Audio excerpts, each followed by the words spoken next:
What are these jams, Blue? All right.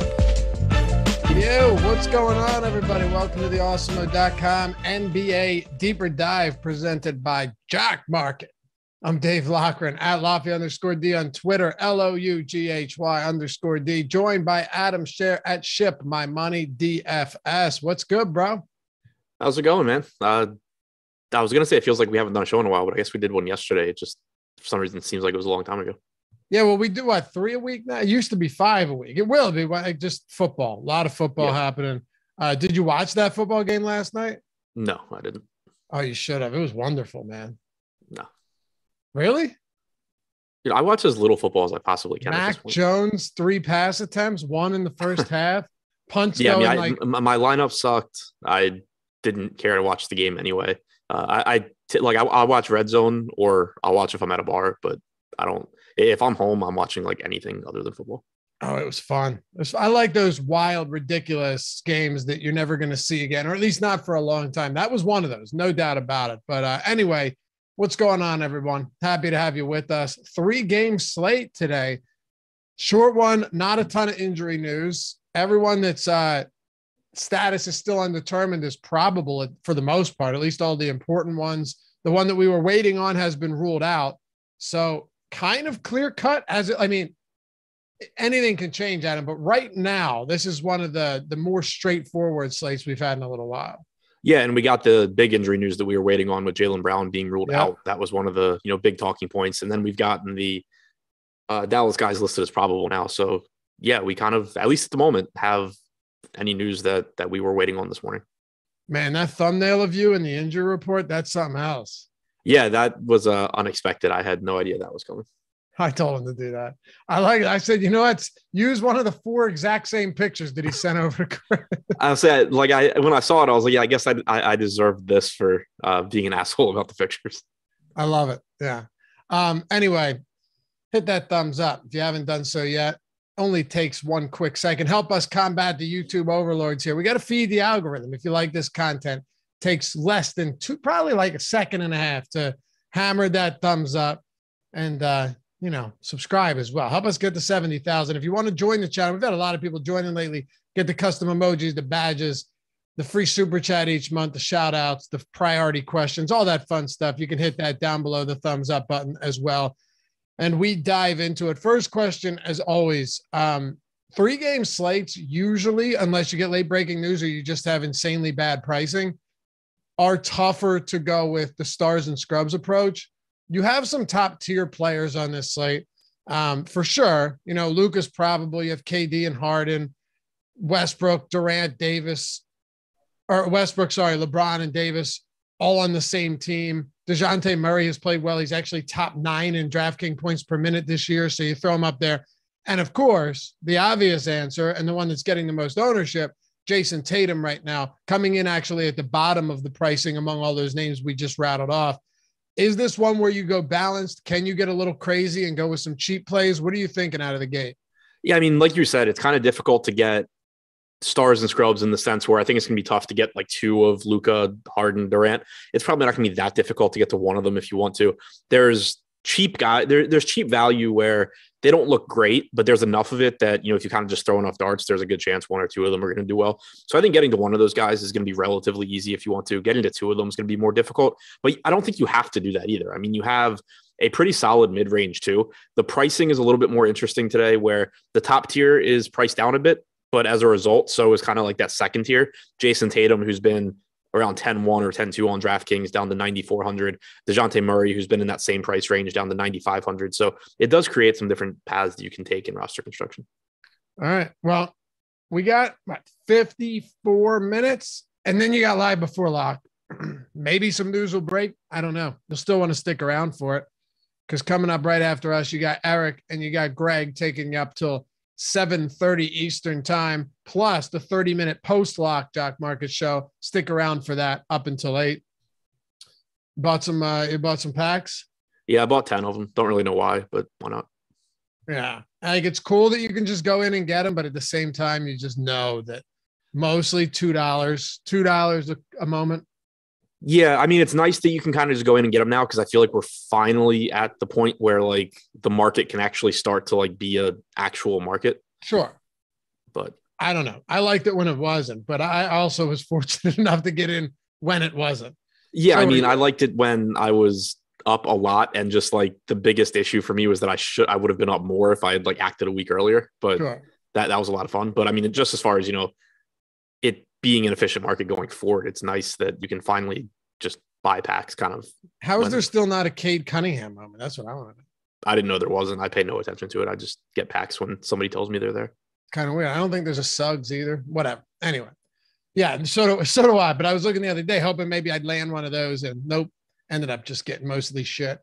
But let's talk about these three games. Kicking it off with Brooklyn and Dallas.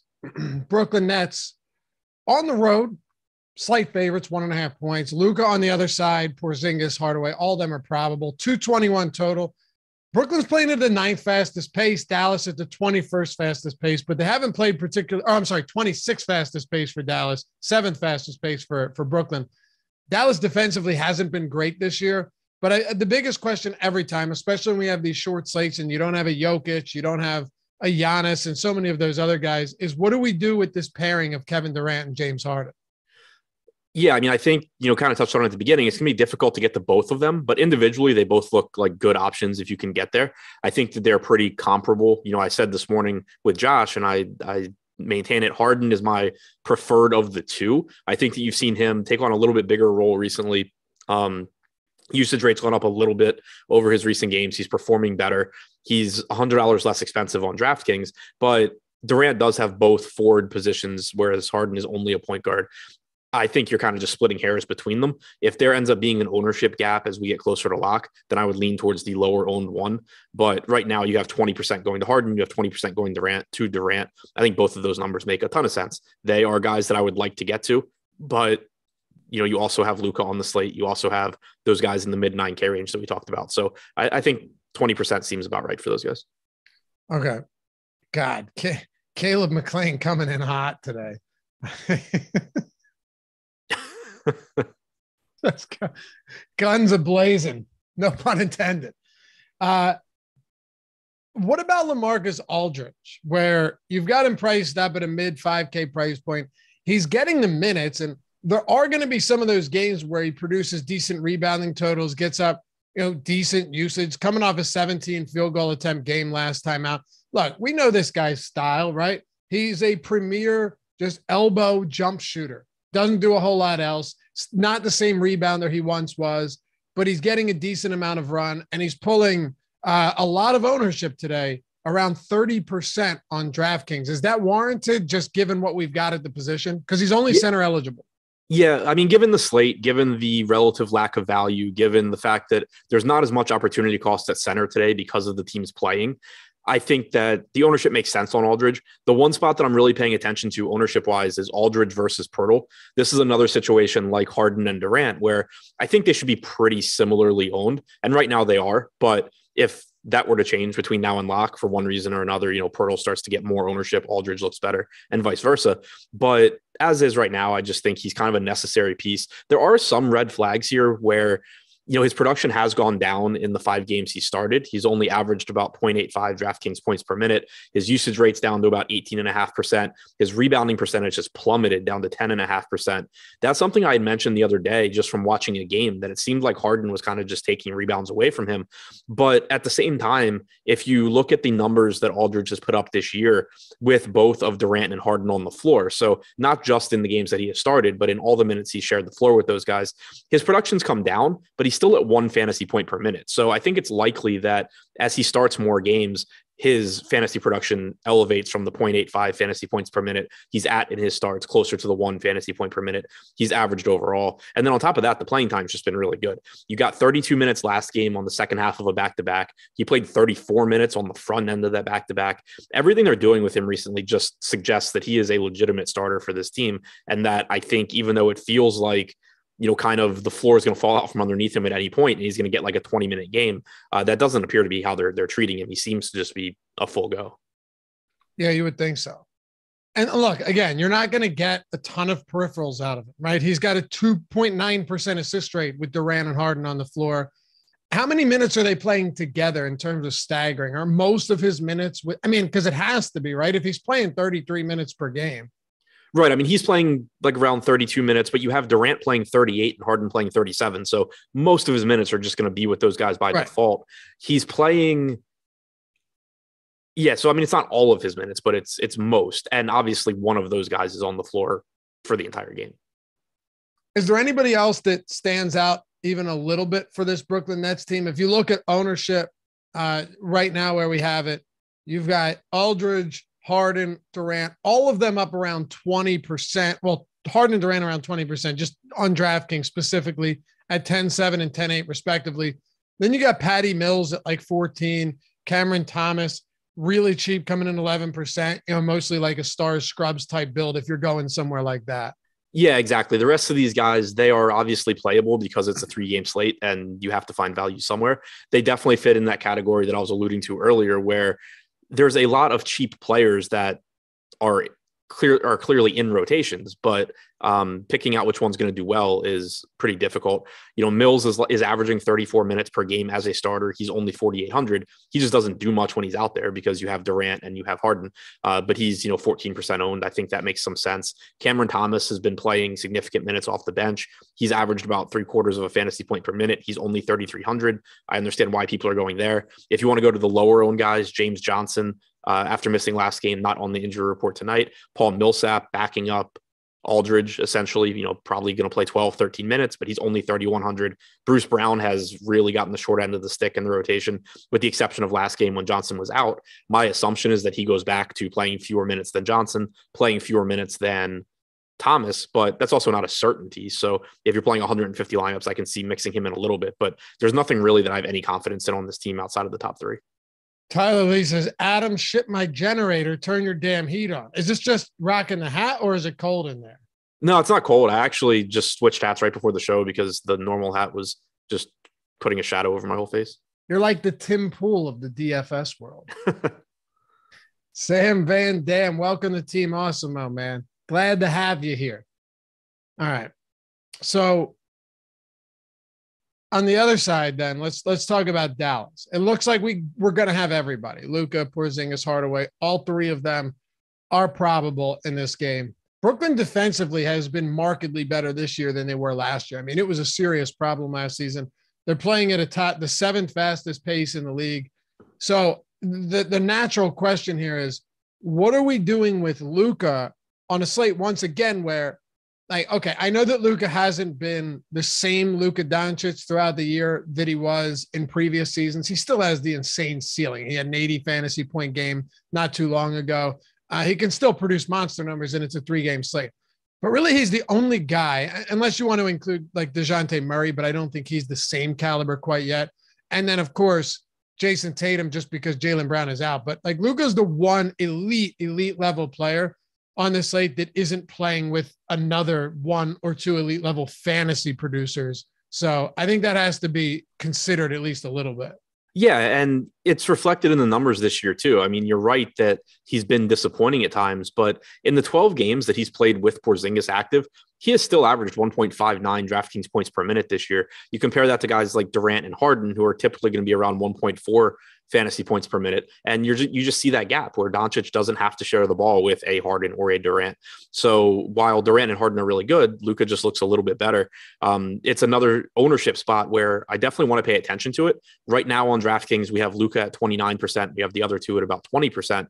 That makes a lot of sense to me. If it were to start to, like space out a little bit where Luka's at 35 and the other guys are at 15, it starts to become more interesting. But I do think Luka's the best play out of the three.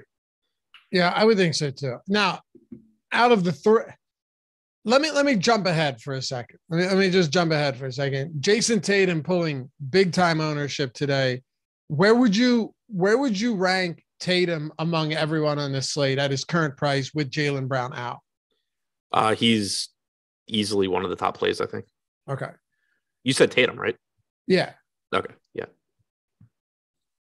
Outside of Luka, then let's talk about somebody like Kristaps Porzingis, also probable, expected to play in this one. last game was a monstrous blowout, played 28 minutes. The game prior to that, they lost by 18 to Cleveland, shot poorly, played 27 minutes. How many minutes are you giving Porzingis today, assuming this game, and it should, stays competitive? I think 30 to 32 makes sense. He hasn't played since December 1st, so not a huge layoff, but they also at times can be kind of cautious with Porzingis. So given the fact that in competitive games prior to his absence, he was playing 34, 35 minutes, I think expecting 30 to 32 is reasonable. Certainly could play more, but wouldn't be surprised if his rotations are just a little bit shorter than normal. Yeah, and they got a second half of a back-to-back tomorrow. Yeah, wouldn't be surprising at all if he just sits that one, though. Yeah, that's definitely possible. But we've seen spots where it's like 28 minutes in back-to-back games too. Right. You know what I mean? So you're right. It's definitely difficult to try and figure out. If that's the case and you're giving him like 30, 32 minutes, are you on board with the ownership today coming in just shy of 30%? Maybe a little bit high, but overall, I think it makes sense given it's a 3-game slate. 7,600 still a pretty cheap price tag. He's averaged 1.2 DraftKings points per minute in the games he's played with Luka this year. You know, that projects him out to 36, 37 DraftKings points, which is certainly reasonable on a 3-game slate at that salary. And there's always the potential for him either to play more than we expect or just to produce at a higher than average level. So I think Porzingis' ownership looks pretty much where it should. Where was I was just reading? Oh yeah. Under Pressure Production said, I love the new YouTube series Adam and Greg put out today. It's pretty nice knowing what to look out for. Yeah. You got a new video out with Greg, right? Like an injuries to look out for every morning. Yeah. It comes out every afternoon around 2:30. But yeah, just a quick, 5 to 10 minute breakdown of what the most notable injuries are that we're waiting on, how they'll affect things. I was saying to Greg, it's the kind of thing where, I don't consume a lot of content anymore, but it's the kind of thing where like, if I were rushing, I would find useful just because it's to me, like the most difficult thing going into a slate is figuring out like, okay, what news am I waiting on? Like what, I don't want to, overlook some piece of information. So it's something that I think would be useful. And it seems like people have found it that way so far, which is nice. Brent says, Josh, love the Sean Taylor jersey. Yeah. I will take credit for the fantastic Sean Taylor jersey, even though my name is not Josh and it is not mine. It's yours now. Well, yeah. Thanks for the Sean Taylor jersey. You're welcome. The Sean Taylor jersey you could use it better than I can't hang a Sean Taylor jersey next to a Dawkins. You know what I mean? Right. Yeah. I just thought the Josh thing was funny. Yeah. But yeah, no, I'm glad that now I have a Sean Taylor jersey that is not covered in wing sauce. I think there might have been a stain on it, and I washed it first. Even though whatever it is came out. I never wore it. No, it was brand new. It was sitting in the closet for a long time. Yeah. It was clean, right? When you got it, nice and clean. Yeah. I look, because I think you had told me that there was a stain, so I looked for it and I couldn't find it. Yeah, you can't. No, it's gone.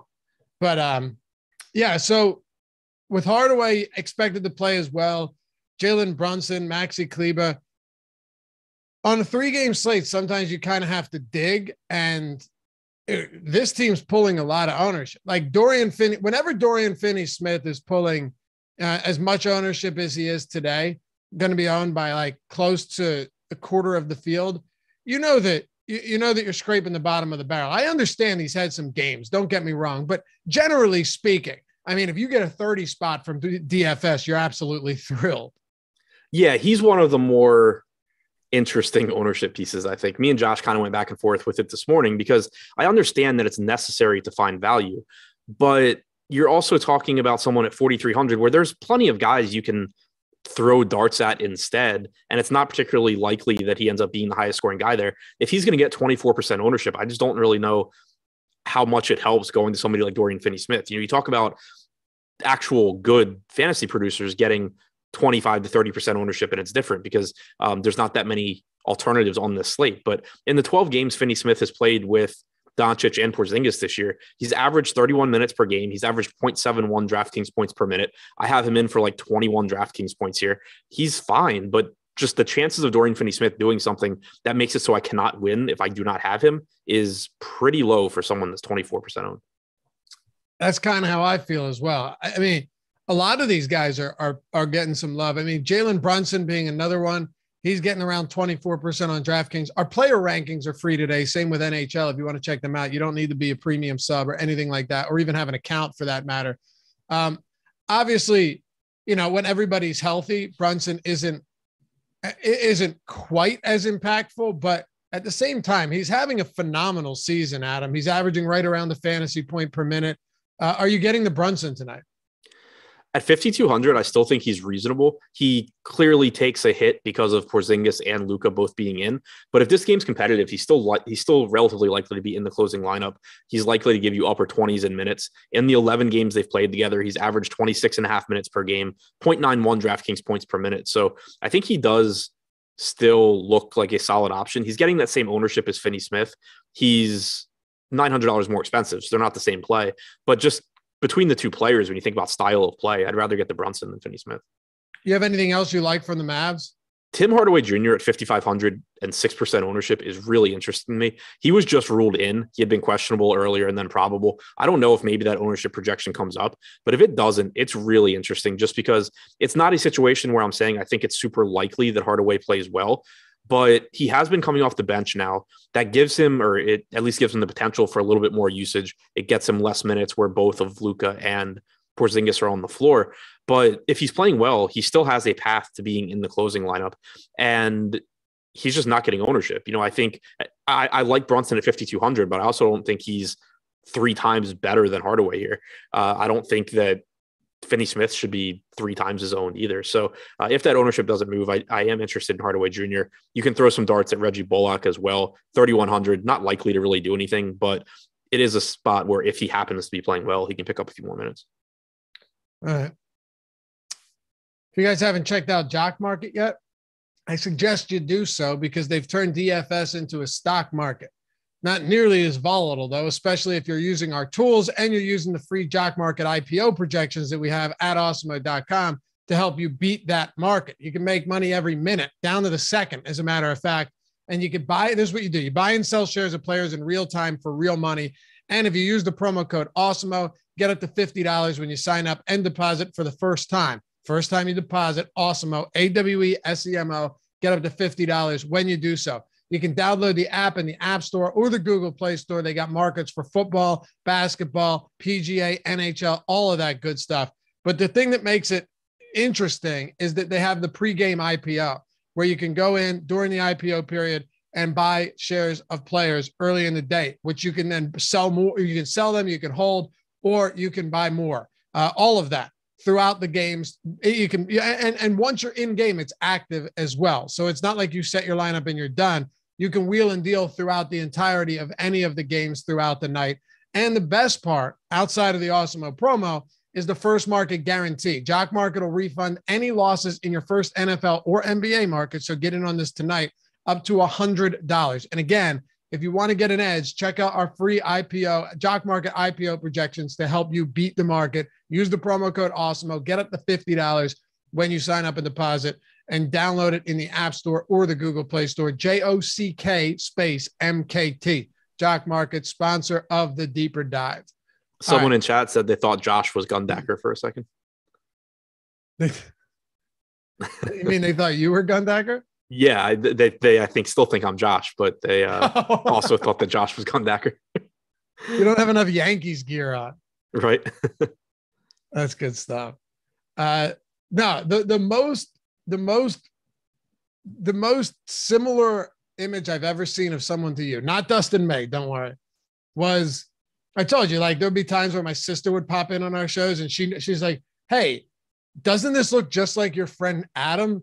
And it was this ex-Marine. Remember I sent you this, the ex-Marine that thwarted off those armed robbers at a gas station? Yeah, I don't remember what he looked like, but I remember actually saying I could see it, which normally and you I never can't. do that. Yeah, but you're like, actually, that looks like me. Yeah, that was hilarious. You guys got to find, ex-Marine thwarts a robbery at a gas station. We got to salute. Someone will pull that up on, Jordan should pull that up and find that and put it on the screen. This dude looks just like Adam, man. It's hilarious.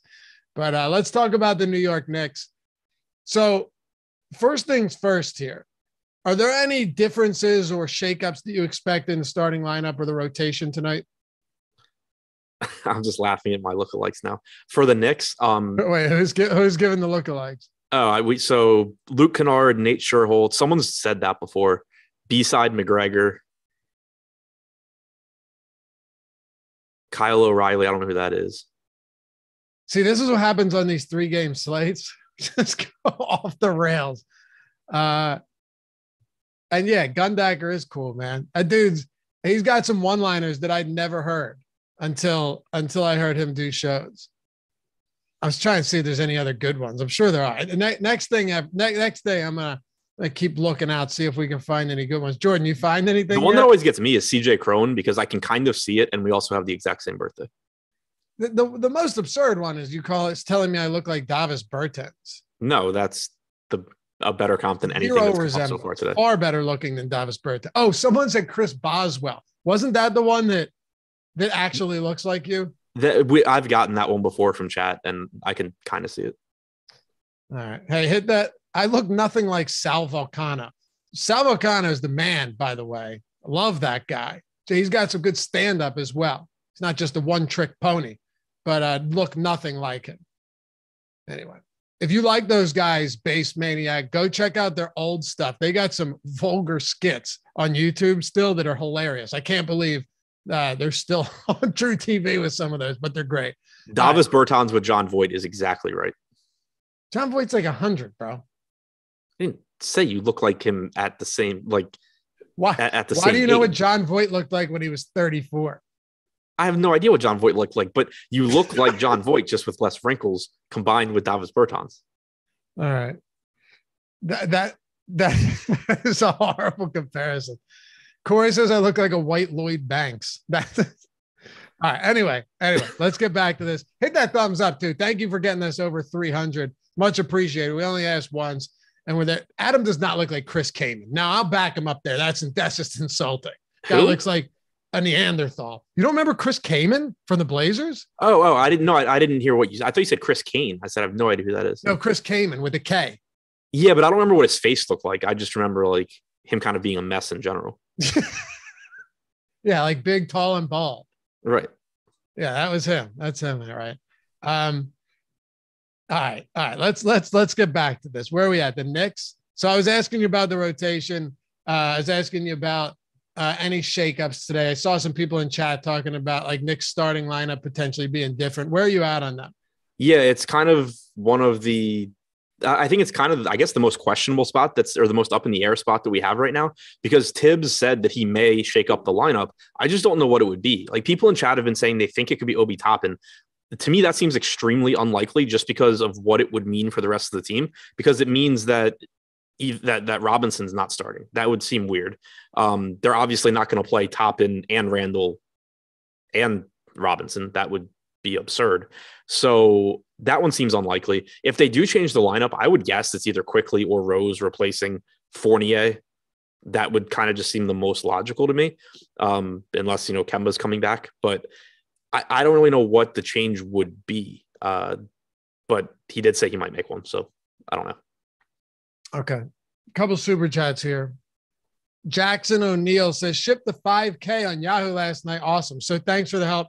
Who's your favorite high-end player and salary saver tonight? We kind of hit on that already, but just to recap, who's your favorite high-end player and who's your favorite salary saver? So punt.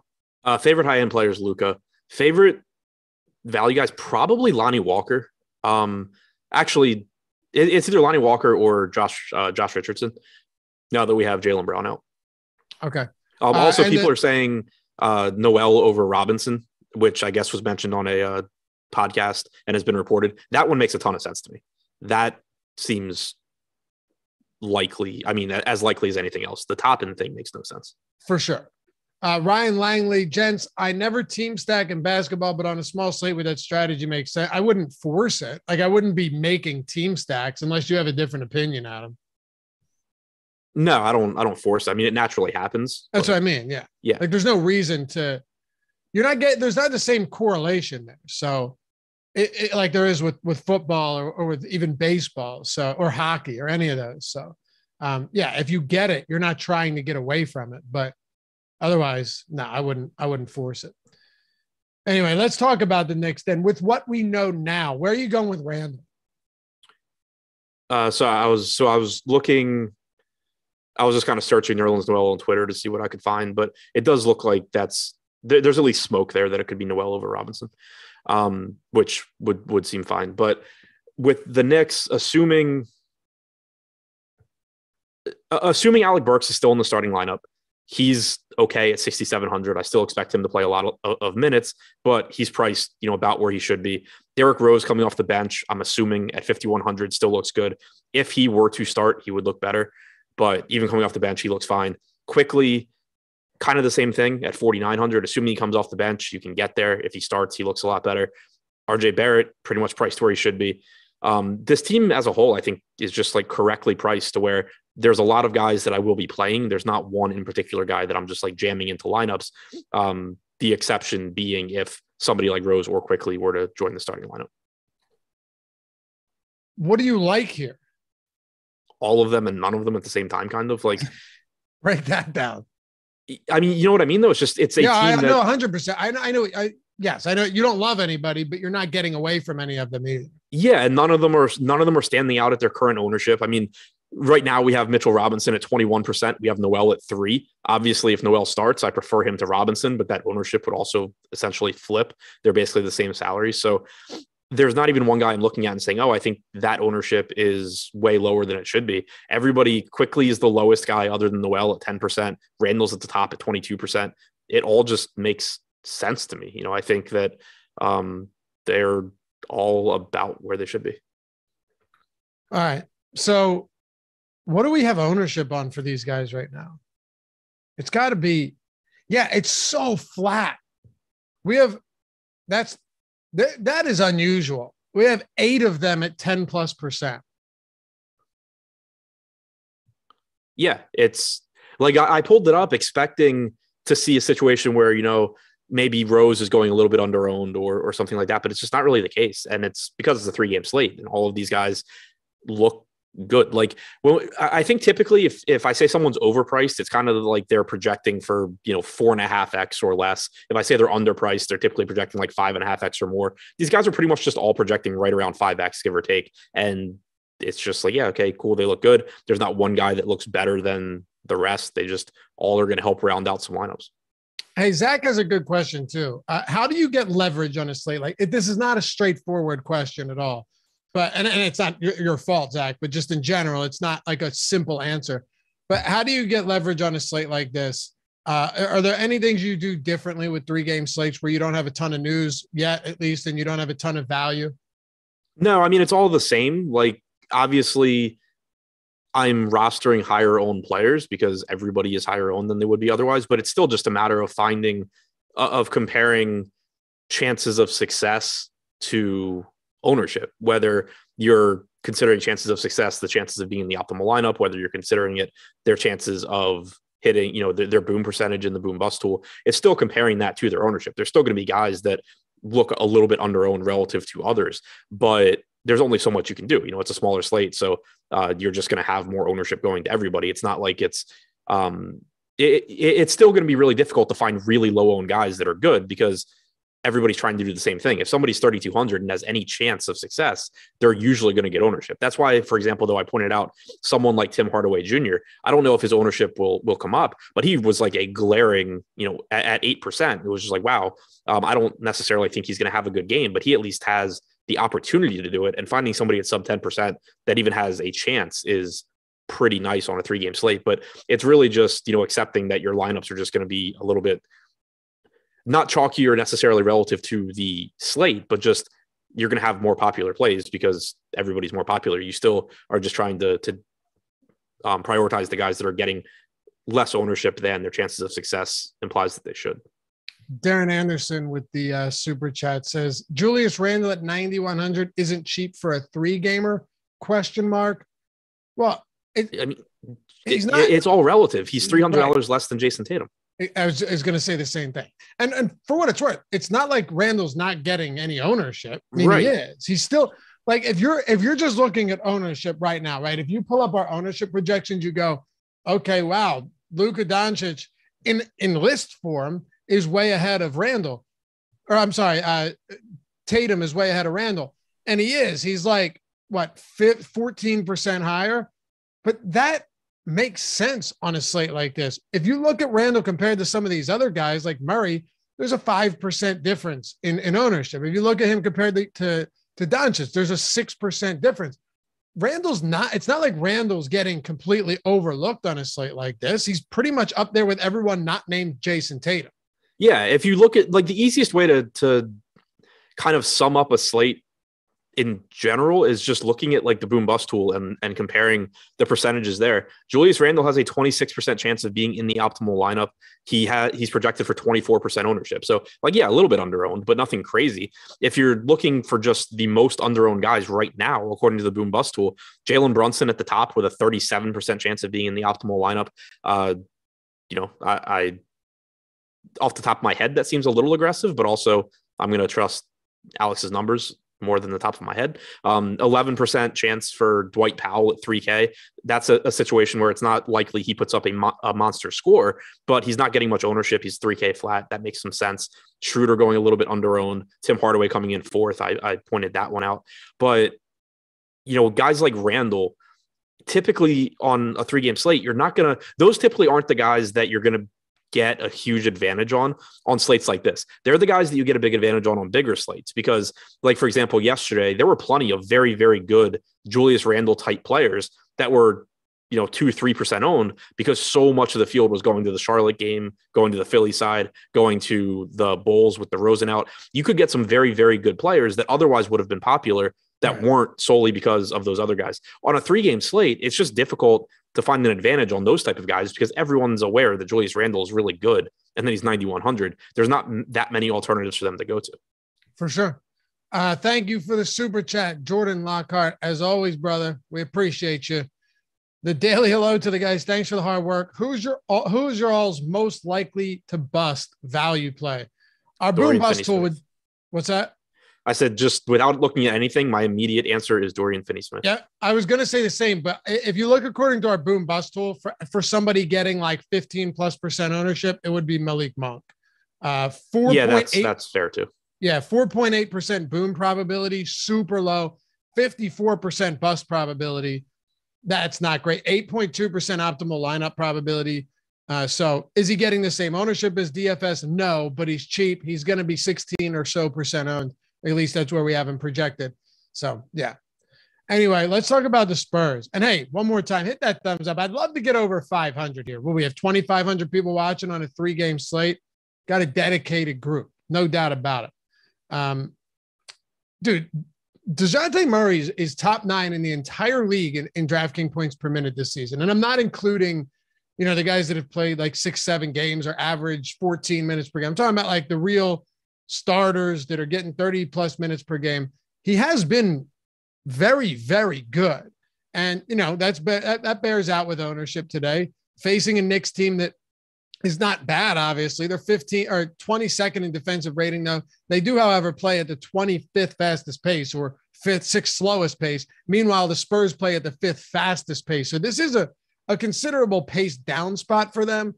But how do you look at a guy like Murray today when you do have Tatum, when you do have Randall and a lot of those other guys in that very similar mid 9K or low 9K price point? I still think he looks good. It's kind of similar to Randall where it's not like he's projected to go a little bit under-owned, but it's not like he's sneaky. He's getting 28% ownership because there's not many alternatives. But his salary has come down a little bit. The matchup's not great, but he's just still a really good fantasy producer. For the season, he's at 1.34 DraftKings points per minute, 25.5% usage rate, 35% assist percentage. The thing that makes him really valuable is not the right word, but I guess like a little bit more consistent than guards with like a 26% usage rate is he has a 12.7% rebounding percentage. He has the highest rebounding percentage on the team outside of Jakob Poeltl and Drew Eubanks. Rebounds are just a more consistent stat. And so it just makes him a little bit more consistent, makes him look a little bit better than a lot of guards in terms of consistency. He's also averaging 2.7 steals per 100 possessions. So that makes him look good. He just looks like a good option here, to compare him to some of the other guys on the slate. Harden and Durant are typically around 1.4 DraftKings points per minute. You have Murray at 1.35 and a discount, not saying that it's a good matchup for him, but he gives you a similar range of outcomes to those guys, even though he doesn't have the same name value. Let's be honest. He's the poor man's Luka Doncic. He is. Yeah, I mean, in the sense that he does. They're both not great 3-point shooters. They're both not the greatest shooters. It's just Luka has higher volume of shooting, but they're basically almost identical in terms of peripheral stats. Yeah, like the rates are a little bit lower. Usage rate certainly lower, assist percentage a little bit lower, but the rebounding is very similar. Murray, I don't know Luka's steal rate. I assume Murray's is higher at 2.7 per 100. It is. Luka's averaging, yeah. It's. I'm saying, but that's what I mean. Though they're similar in the sense that he does exactly what Doncic does at a lower scale. That's what I meant. Sure. Yeah. Not that that's relevant to the conversation, but I mean, Murray does have. He's got a decent ceiling. He doesn't really have the Doncic ceiling, but when you look at the one thing about Murray that's been pretty impressive to me is he's been absurdly consistent this year, Adam. And you don't get that a lot of players. Like if you look at just what he's able to do night in and night out, this is why we always preach like how important rebound rates are for and assist rates and steal rates, even block rates for certain guards are. Because Murray can go out and score 15 actual points, but still give you 55 DraftKings points. Yeah, exactly. That's why, like, harping on the rebound percentage. Like, normally you're not going to look at a player and say, like, I like this guy specifically because of his rebounding percentage or his assist percentage. It's more so you're explaining why they project well. But in the case of Murray, it does explain why he's just a little bit, for lack of a better word, safer than other similar guards because rebounding is just not something that typically disappears. All right, Jordan, throw that picture up, man. We found it. The Marine one. Yeah, the thwarted the robbery. If you had a full beard, like you'd need a long. That's solid. Looks nothing like. There it is. Yeah, I can see that one. I mean, he's high as shit in that picture. You're not, and like there's a difference there. But if you were high. If you just ripped a bong and your eyes just went down a quarter of an inch, there's a real resemblance there. I mean, there's a real resemblance there. I love it. Anyway, all right. Nice job, Jordan. Thank you. And thanks, Mike, for pulling that one up for us. What else do you want to talk about for the Spurs? Nothing like Bertans, by the way, but go ahead. Yeah, so I mean, for the rest of the Spurs, Jakob Poeltl looks like, along with Murray, the top piece for me. Mentioned it earlier when we talked about Aldridge. He's getting a little bit more ownership than Aldridge. He's around a 1 fantasy point per minute guy. You're likely to get 30 to 32 minutes from him. So he looks pretty good at 5,900. The rest of the team, it falls off a bit, but there are still some guys that you can get to. Derek White at 6,200 on DraftKings is reasonable. He hasn't been great this year. He's averaged 0.93 DraftKings points per minute, but you do have Vassell out, and you could get a few more minutes from White. Lonnie Walker at 3,400. Not very confident in his minutes, but he is 3,400. He is a solid fantasy producer when he's on the floor. He's averaged 0.88 DraftKings points per minute this year. You did get a 30-minute game 2 games ago. Other than that, you're typically getting around 20 to 22 minutes. But on a 3-game slate, that's fine. Keldon Johnson's likely to play mid-30s here at 5,600. People asked about Thad Young. That's, I think, one of the bigger question marks here because we sort of seen him in the rotation recently. He had seemingly replaced Drew Eubanks and was getting backup center minutes behind Poeltl. If I was really confident that was going to be the case and I could just give Thaddeus Young like 14 to 16 minutes here at 3,200 on DraftKings, or 3,300, he would look pretty good. My concern is that he played the first half last game, then Eubanks played the second half. I don't really know what to make of that because Pop hasn't really wanted to play Young this year anyway. So he's risky, but he's only getting 8% ownership on DraftKings. That does make it kind of appealing to me just because the field is at least projected to recognize that risk. Like if we were guaranteed 16 minutes from Thaddeus Young, he'd probably be like 15% owned on this slate. So him being 8% owned does sort of mitigate the risk of him being replaced by Eubanks and you just kind of taking a 0 in those lineups.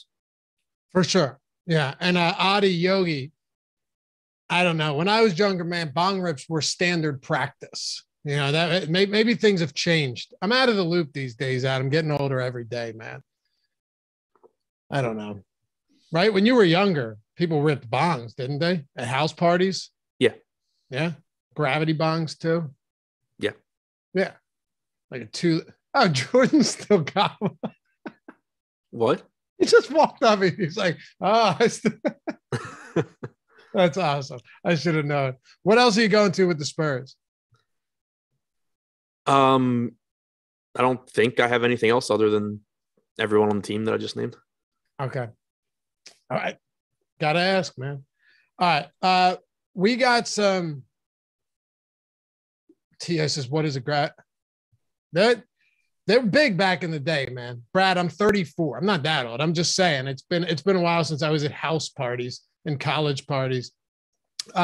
Jordan, before we get to this last game, Boston and Lakers, we already talked a lot about Tatum, so I think we covered a lot of that. Let's shout out all of our inductees into the Hall of Fame at Awesemo. We got some bangers coming up here, some big ones for sure. Now, when I did this earlier today, we had like 100 slides. I'm hoping we have narrowed that down a little bit. Let me just make sure. What's that? Okay. All good, man. All good. You want to get in this. You want to get in on this. Go to awesemo.com/avatar. Download the profile pic. Use it at DraftKings, FanDuel, Yahoo, wherever you want. Finish top 3 in a field of 5,000 or more, and boom, get your free month of Awesemo Plus Platinum. Some people already have it. They just like the shout out. They just want to be inducted into the Hall of Fame. They want to get that love on Twitter because you got to tweet us at Awesemo HOF when you do.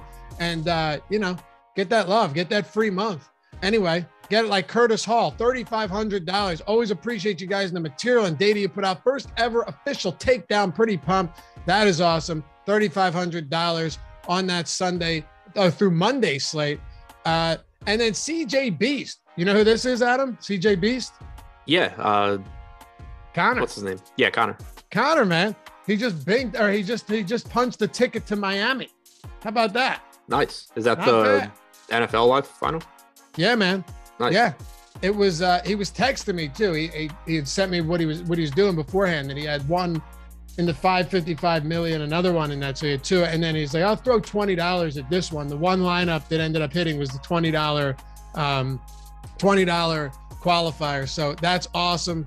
Connor, big ups, bro. And thank you. Yes, the shows, the projections, the tools, all that stuff. Appreciate you, man, and congratulations. I absolutely love to see that. Miami bound, he says. And Eddie Lai, 1-800-EDDIE. This dude just gets it done. $100,000. Second place was TS Cans, 13, also an avatar with Awesemo, 35,000. I told you, Awesemo, huge week here. And then I can't read that name. I have Rhett. Is it Rhett? $20,000. Second place. Good effort. Thanks, Awesemo. Congrats, man. You're inducted. And then another one. Is it JR Jordan or JK? I can't. Jameis. Yeah, we got to make these bigger for sure. $50,000, second out of 40,000 over at Yahoo. I'm telling you, the hits just keep on coming. And then you had another one, Emmanuel, $4,000, almost got there, but still a little bit out of first place in the Friday NBA shot, $4,000. And to wrap this one up, $5,000 win, a little hockey action from R2. $5,000, first out of 6,700 people. Keep the daily NHL YouTube videos coming. Who says you can't win the $4.44 with a single bullet?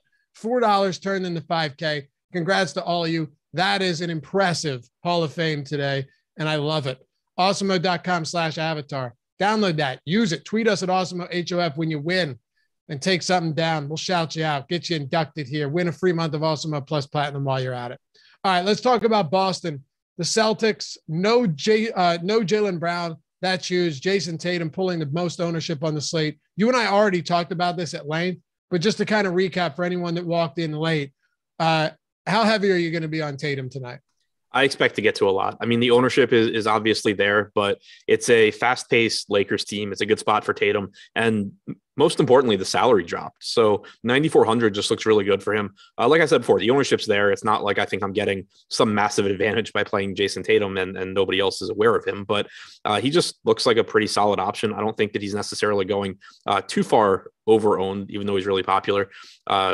We have his optimal percentage at 34.5%, which is the third highest on the slate on DraftKings. He's projected for 36% ownership. So it seems like a, it's good chalk. It seems like a good spot to get to for Tatum. He's played 11 games without Jaylen Brown this year. He's averaged 1.42 DraftKings points per minute. He has a 33.8% usage rate, 14% rebounding percentage, 17.5% assist percentage, and he's averaged 36 minutes per game. So I don't really have anything negative to say about Tatum, even though he has been somewhat disappointing this year from just, not improving like we thought he would. But from a fantasy standpoint tonight, I don't really care. Yeah. Now, the rest of these, like Dennis Schroeder, he's a 1 fantasy point per minute guy in the games that Brown hasn't played this season. He's obviously going to be pulling a lot of ownership as well. 2 of the top 3 owned players on this slate are both from Boston. Yeah, Schroeder's averaged 1.02 DraftKings points per minute and 35.4 minutes per game without Jaylen Brown and with Tatum this year. So at 6,400 on DraftKings, he looks good.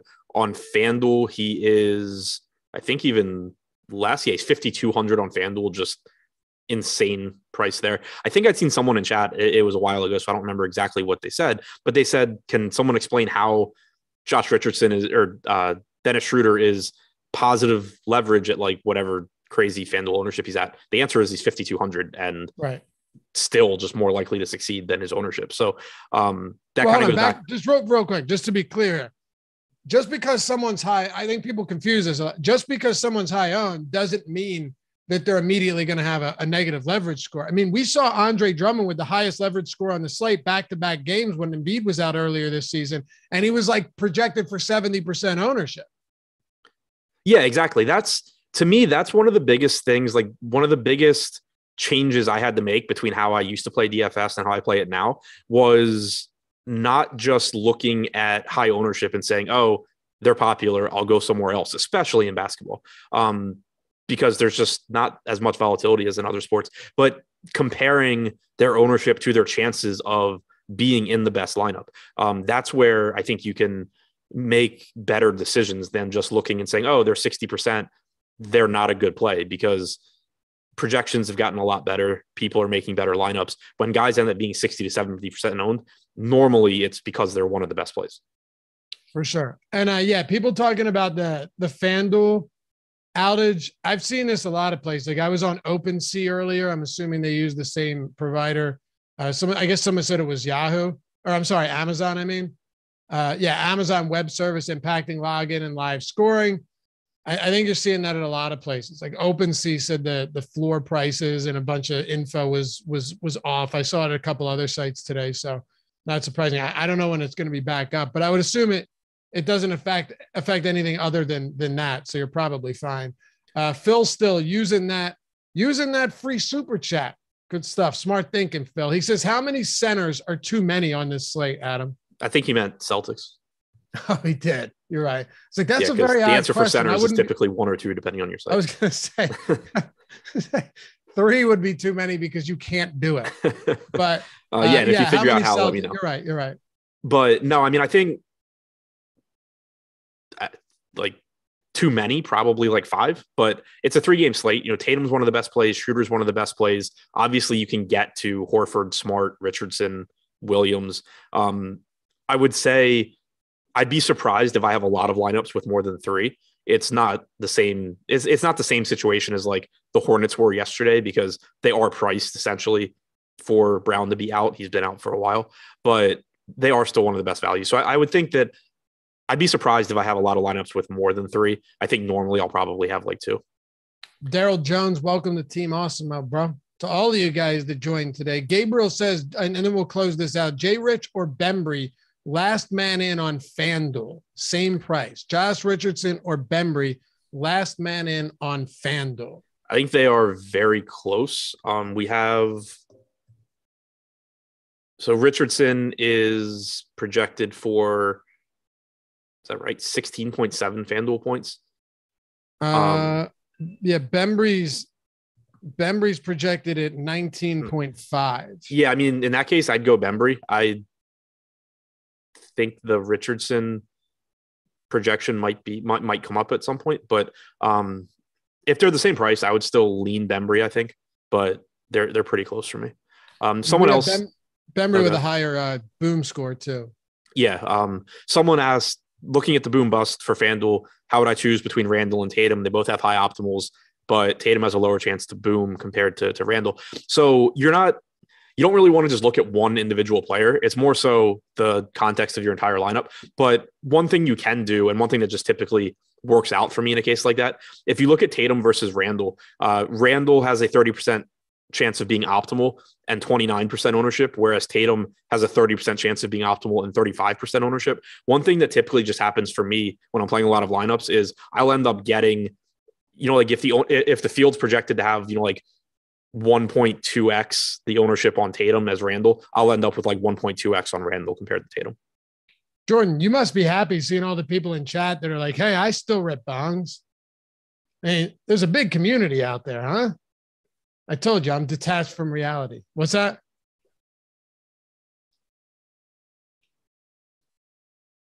You mean you? No. All right. Last time it just didn't end well, man. I'm a moderation guy. Otherwise, clear a 2-footer and I'm down, man. Like things get ugly for me quick. So I'll stick to drinking. So someone asked about Josh Primo. He's 3K flat. He played 18 minutes yesterday.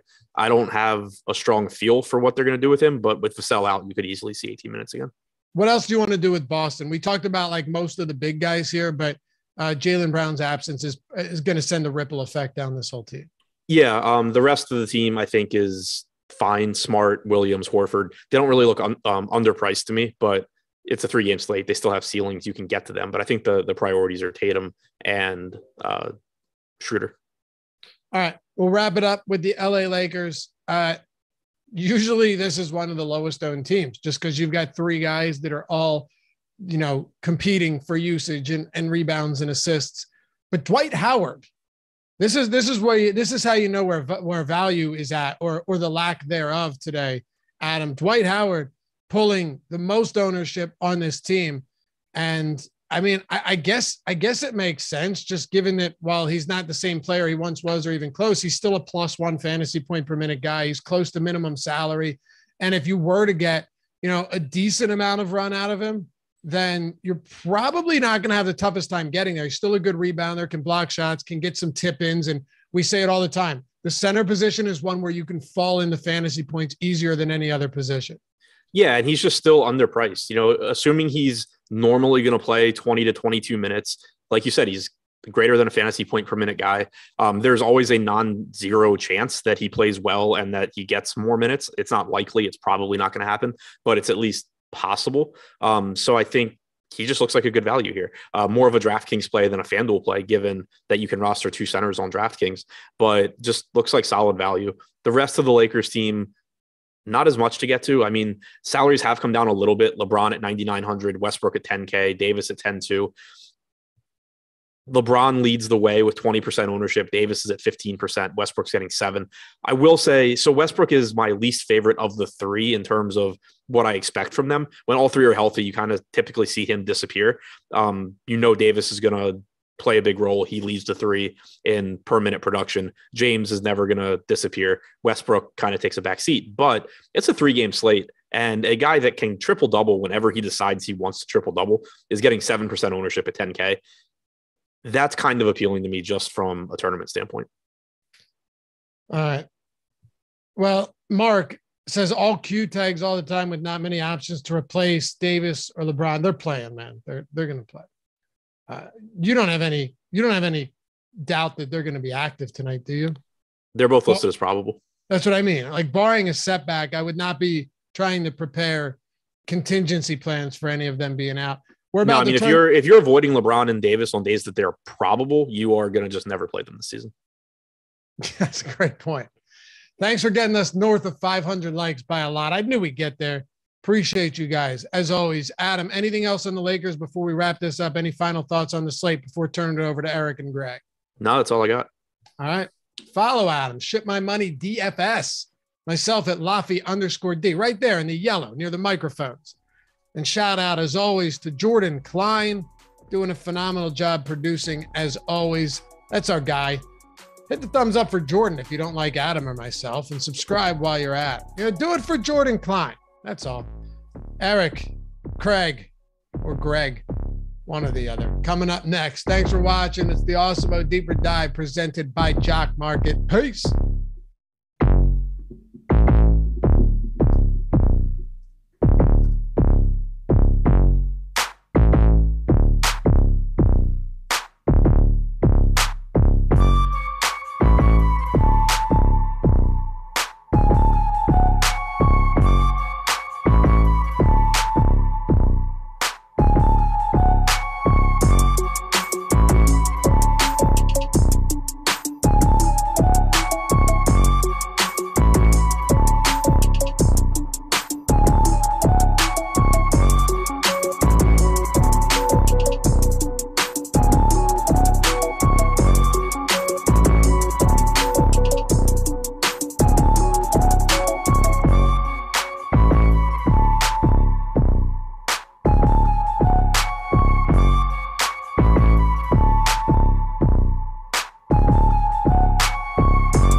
so chill.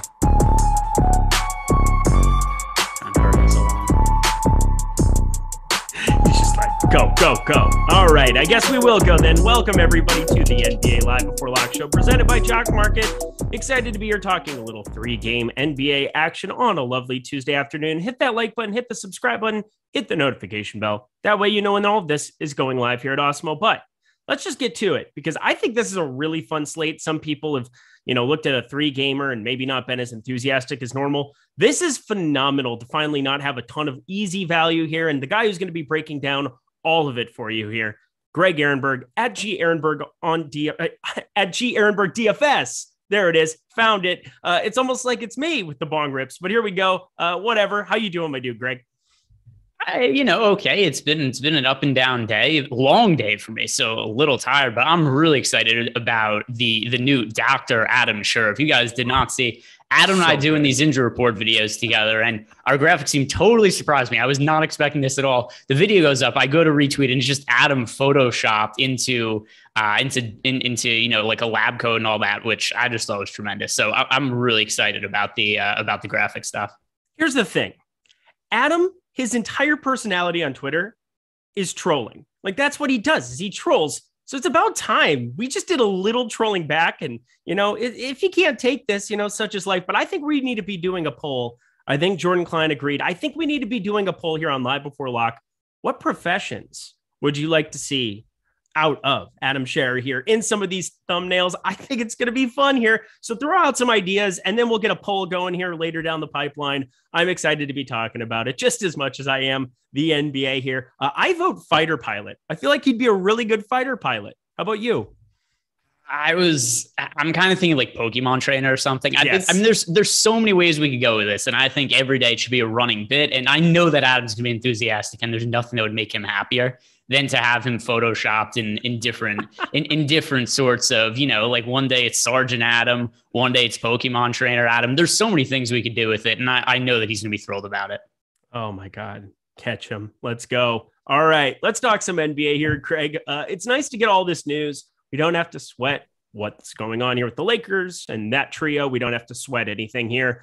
What's going to be happening with Jaylen Brown and the Celtics or Dallas. We have all the news it would look like. I don't think there's going to be any late swappability, but what are you kind of looking at here before we talk about this slate position by like we always do? Yeah. So, I mean, one thing is, as long as we were just talking about the injury report, there's not that much to report on for today. There was a couple items we had earlier in the day. Luka's back, Porzingis is back, and then we've got Devin Vassell. He is out. Mm-hmm. That's really the only player who's out that's really creating any kind of substantial amount of value. Jaylen Brown is out, but he's missed a lot of time recently. So, it's going to be a slate where I think that we have to potentially look into correlating lineups and maybe make some game stacks in ways we wouldn't on other slates, because it's kind of hard to create just points per dollar upside, in my opinion. Agreed. I think that's really the lesson, is that we're playing DFS. We're playing DFS today.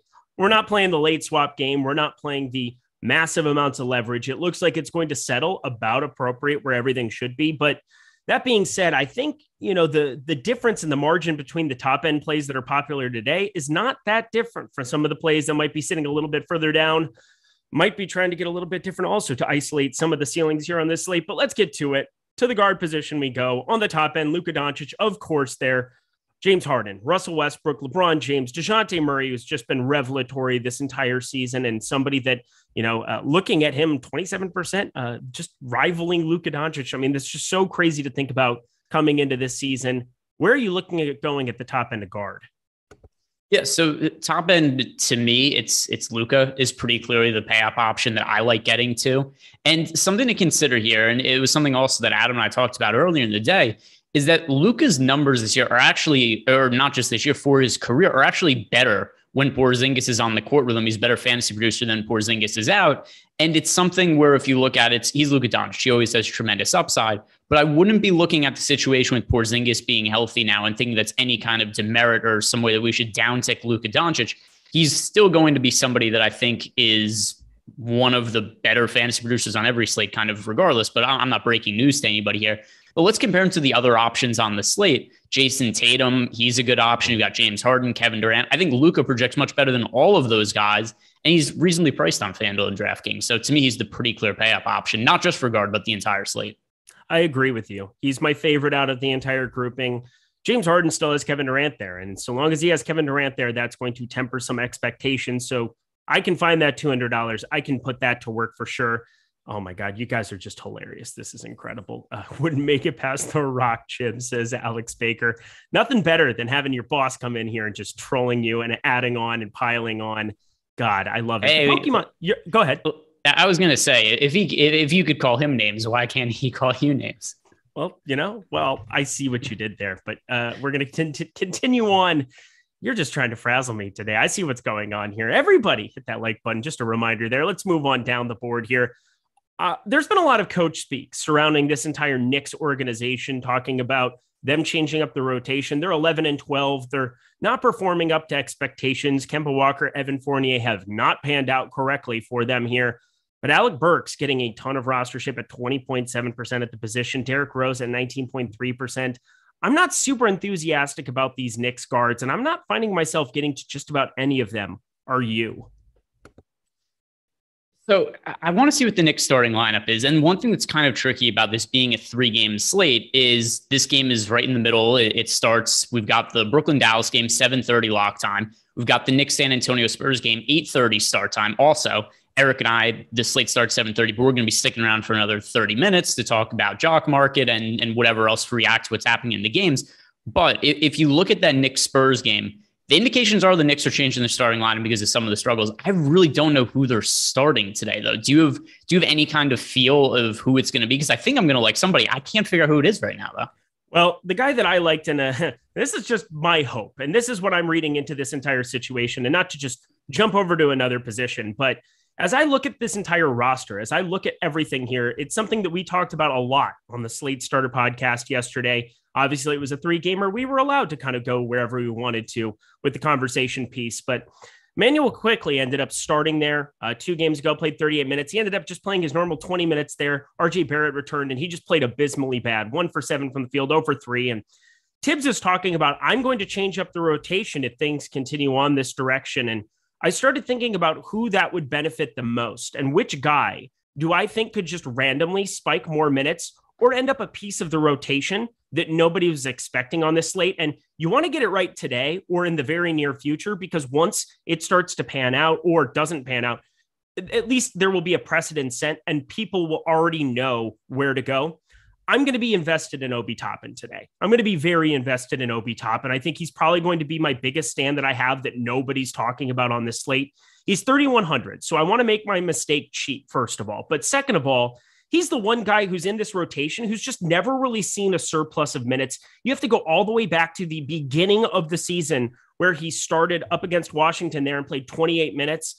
I mean, it's been, or sorry, that was in the preseason year. Start looking at the beginning of the season, though. I know there were a couple games there where he started to play like 23 minutes there. Orlando was like the very, very beginning of the season. They opened 28 minutes there. Otherwise, he hasn't played over 21 minutes, period. And if he were to somehow be a piece that they kind of involve in the rotation a little bit more, gets to 24, 26, I just don't know who else. Like, it's not going to be Quentin Grimes that I think gets added to anything. I don't think it's going to be, quickly out there for 35 minutes or anything the way that he was 2 games ago with RJ Barrett back. So I'm taking a stand on Obi Toppin being the main beneficiary that he's talking about, because I don't know who else he would be talking about who would just randomly put into a rotation.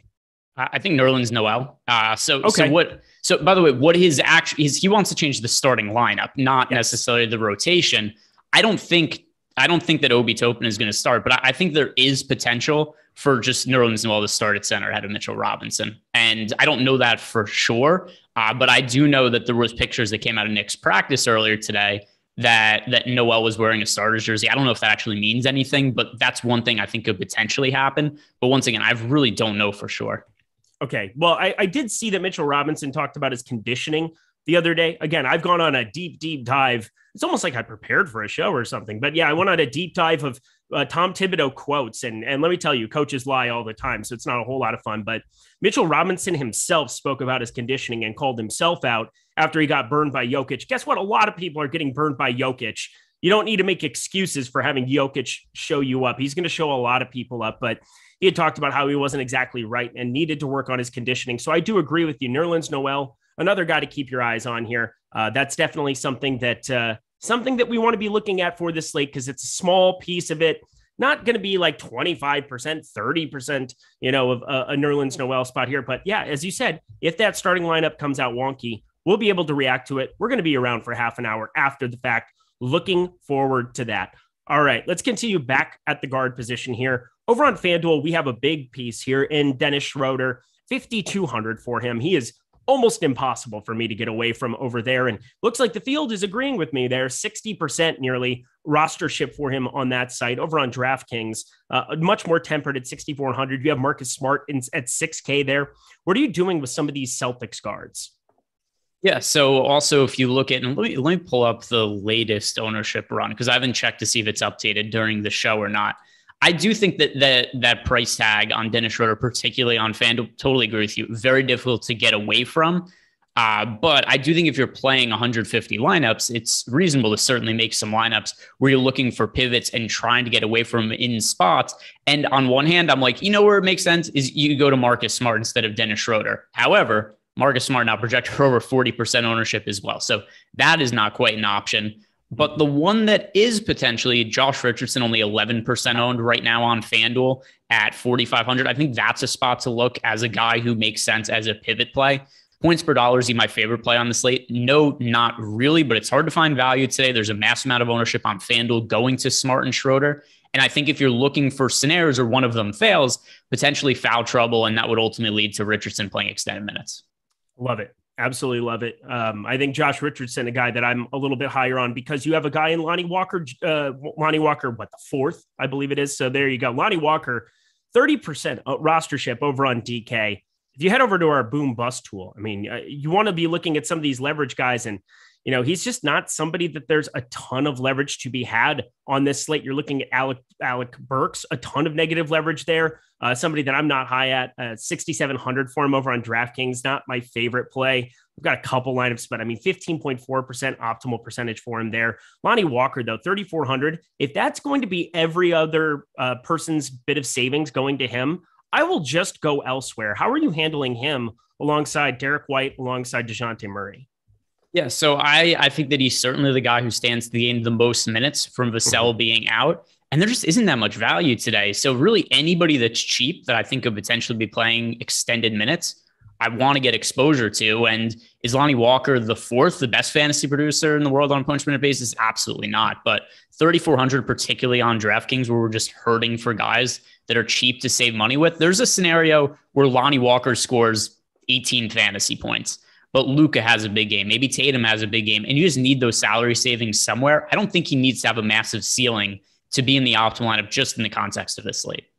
And to my favorite play at the position. And I don't think it's remotely close. I'm building my 150 as we're going here a little bit. Had a earlier run. Again, I don't see any news really changing. I see myself reacting to how my lineups do in these early games, falling into the right pieces of the late night games, getting on or off of Schroeder in certain lineups, depending on how I'm doing on DraftKings and FanDuel. But Jalen Brunson, I think, has a lot of intrigue on this slate. The boom bust tool loves getting to him. He's the second most leveraged player, 28% optimal percentage on DraftKings, 22.7% ownership.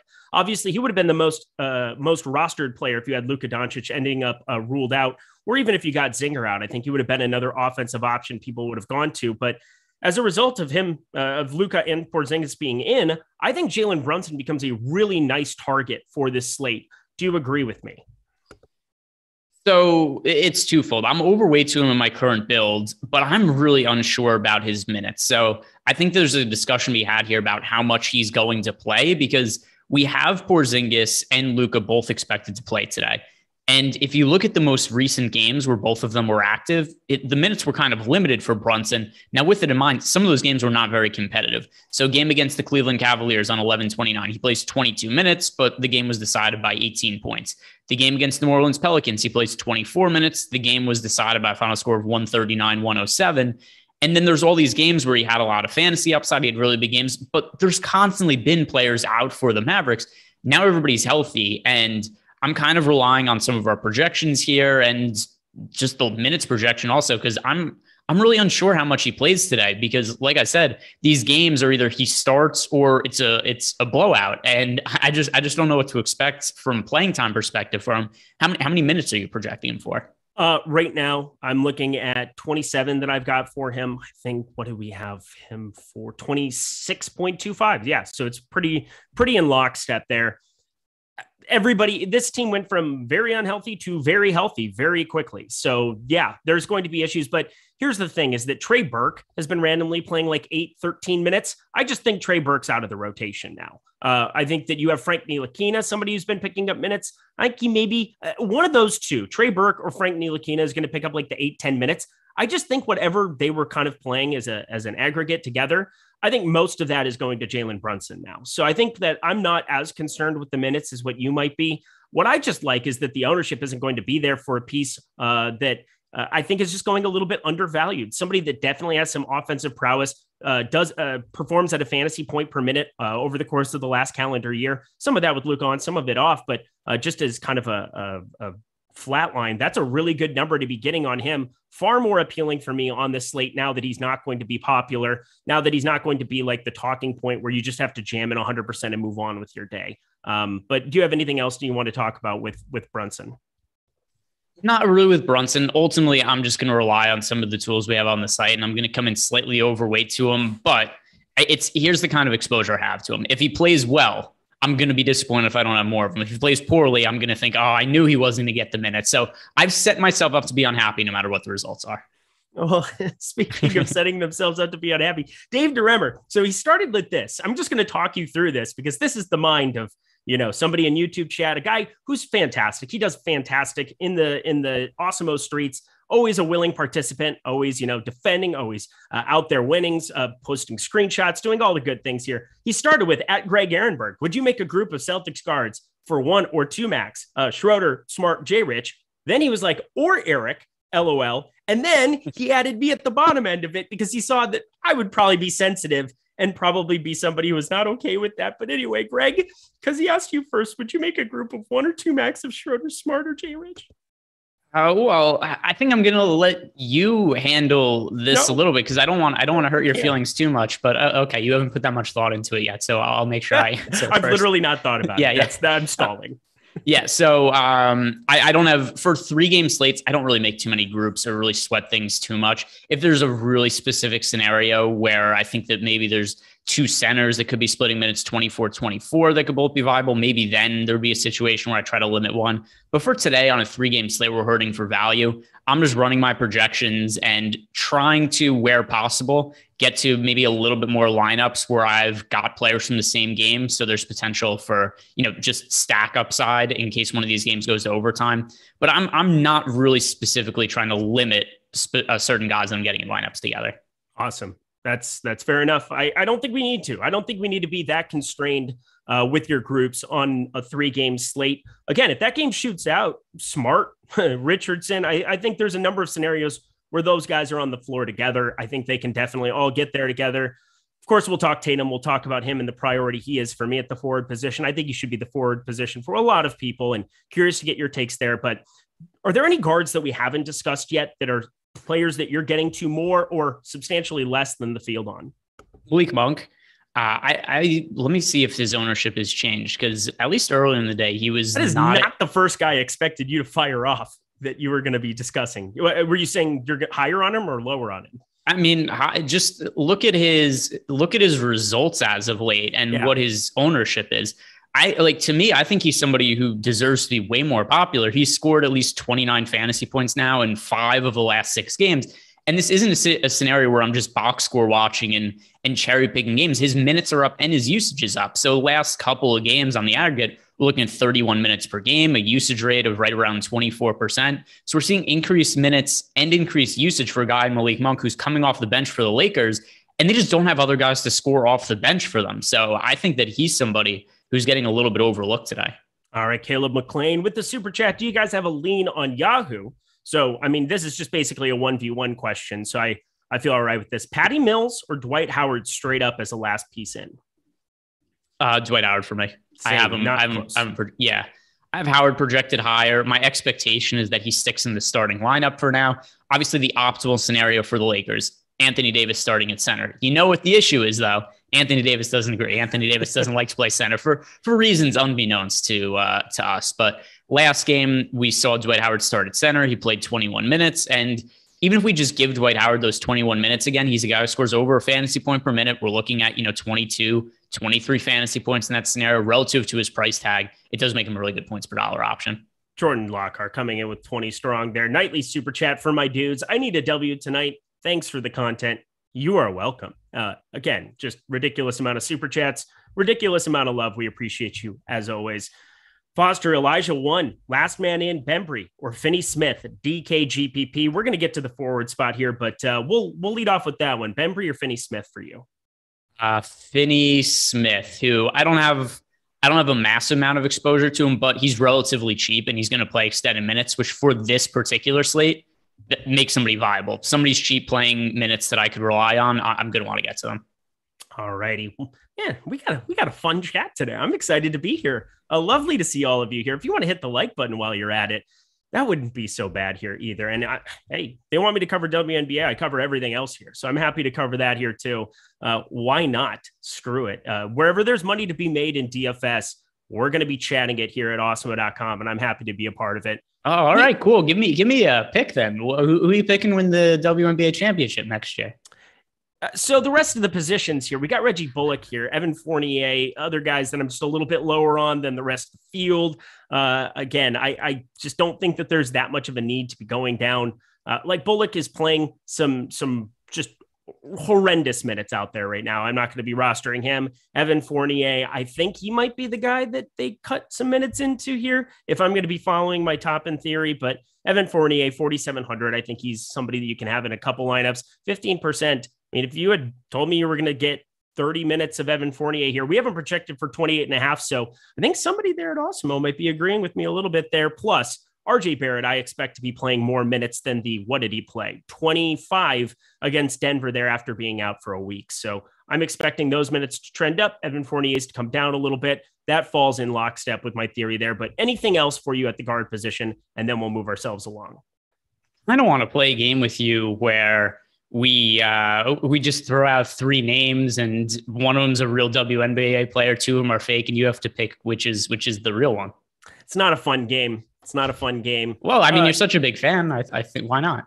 You know what? Can I get a phone a friend? Can I get Alex Baker on the line? That would be great because the man is the WNBA champ of the world when it comes to DFS. He's number one at everything, so it makes sense. But we have so many boss wrenches. We have Steve Buzzard hanging in the chat there. We've got Awesemo hanging out there. One of the newer producers here at Awesemo. We got Jordan Klein just trolling per usual. Good to see you, my friend. Best producer in the game named Jordan Klein. A little bit of that. But hey, guys, if you want to be joining Awesemo in any capacity right now, the best way to do it is through your sub. And that's because you get all the tools and content for a weekly rate right now, $29.95. It includes player projections, ownership projections, our premium Discord channel where Loco, who's hanging out there in the chat as well, just absolutely crushing the game. Just getting everything, all of the news updated immediately for NFL, NBA, every other sport. Take advantage of it. And now, if you want to get all of those tools, you get 25% off using promo code NBA Live. It's all caps, one word, NBA Live, for that first week of Awesemo Plus Platinum at a discounted rate. Check out $16.95 for the weekly package or $4.95 for the weekly express package. So check out all of those goodies. Stop guessing, start winning. Join Awesemo Plus today. Yes, I said goodies, Jordan Klein. Sorry about it. I will stop doing that because that's like your least favorite word that I say. Just like when I've been calling Ryan dude for like 7 years. He finally told me, like after 7 years of resentment, that he hates the word dude. It took him 7 years to tell me that. Yeah, Greg Ehrenberg would tell me in 7 seconds. Yeah, I don't mind it at all, but I'd be curious to know what else Ryan dislikes about you. Like I'm sure there's a list of things, right? At the top of forward, we go. We have at the top of the forward position, of course, so many spend up options, so little salary. Luka Doncic, you can play at DraftKings, 10,900 at the small forward position, but Kevin Durant, 10,800. Anthony Davis there, 10,200. LeBron James, 9,900. Good to go. Jason Tatum, 9,400. For me, the conversation starts with Jason Tatum. It probably ends with Kevin Durant, where he's probably my least favorite of these spend up options, but can you rank them for me? So we're ranking top end to forward. So from, we're going Jason Tatum to Kevin Durant from the bottom up. Should I include Luka also? I mean, yeah, Luka you can put Luka in there. eligibility. Yeah, because you love Luka. Luka 1, Tatum 2, and then everybody else is way far behind. I think by far those are the top 2 spend up options on the slate. And it's hard to just comparably look at some of these guys because to me, James Harden and Kevin Durant don't project nearly as well as Luka Doncic does. And then you look at the ownership projections and it's not like there's a massive gap there. So the most recent run here, and let me just refresh to make sure I have the most updated one, because I would look like quite the silly goose, Eric, if I came out here and just said that one of them was less popular than the other, and that just didn't end up being the case. You weren't a silly duck. I'm a silly duck, and you're the silly goose. Yeah, well, I don't want to be I don't want to be a silly duck because who knows what you do to me then. We know about how you feel about them. But so most recent ownership projections here. Luka's projected for 27.3% ownership on DraftKings. Then we've got James Harden projected for 22%, and Durant also projected for 22%. And then LeBron James also projected for 22%. I have Luka projected so much higher than those guys that it's really hard for me to look at just a 5% ownership gap and think that that's what it should be. So to me, Luka, by far the spend up option. I don't have any real ownership concerns there. He's the guy in that upper pricing range that I want to get to. Then Tatum, to me, I get to as the second most, just because he comes at a pricing discount compared to the other guys. Go ahead, friend of the Ducks. I like Jason Tatum today. Julius Randle's getting slept on a little bit, sub 25% for a guy that needs to play better for this New York team to function the way that they did last season. No question about it. I think he's really appealing 8,700 over on FanDuel, getting to a little bit more of him, even over on that site than I am on DraftKings, but still do not mind him on DraftKings. It's kind of concerning because, you hear that certain guys could be out of the rotation for certain things. Julius Randle's not going anywhere. Julius Randle's going to play a ton of minutes. I like getting to him and Tatum. Those are both guys that I think really make sense. And then perhaps the guy that I know you've been in the past, Kristaps Porzingis, somebody that you've really liked to roster here. How much of him are you getting to on this slate? Because you are a known Zinger stan. Yeah, he's on a lot of my best ball teams this year. Strong regrets earlier in the season. There was a lot of buyer's remorse. Felt much better about it over the last couple of weeks as my best ball teams have started to look better in the standings, because Kristaps Porzingis, he had that stretch in mid-November where he was scoring like 40 to 50 fantasy points every single night. And then guess what happens? He gets hurt because of the guy's made of paper mache. Obviously. But last game, still 28 minutes, scores over 40 fantasy points. So not too many concerns right now with his health. He's coming off some time off, but Luka was off too. I think it was probably more planned than anything. So I still look at Porzingis. I have him project for over 40 fantasy points today. I like his price point on both FanDuel and DraftKings. So I really do like Porzingis in the mid-range. He makes a lot of sense for this slate. I mean, we're looking for some leverage here, and it's not going to be that easy to get up to some of these studs, which is why, if I'm going to be paying up, I like getting to Tatum. I like getting to Randle. They're just underneath that tier of Durant, of Harden, even Luka, which I know we're both very high on, but Luka's like the guy that I'm willing to still overspend a little bit and get up to because of what that ceiling can be here in this spot.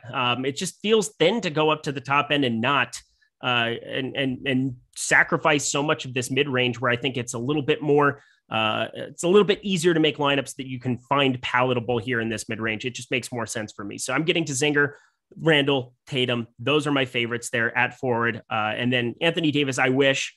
Kevin Durant, I wish. I'm just not going to be getting there as much. The rest of this mid-range here, of course, we have so many other spots to be getting to.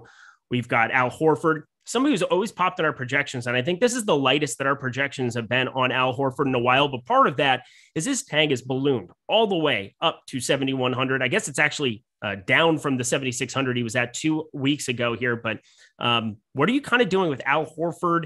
Some of these like mid-range forwards that just don't make a lot of sense for me on this slate. Don't make sense for me either. Not guys that I'm rostering. One that is in my player pool that I'm trying to cut back a little bit on is Keldon Johnson, because he is a decent enough mean projection, but I'm not sure what his upside is. I think he's somebody who's pretty consistently going to be scoring around 20 fantasy points.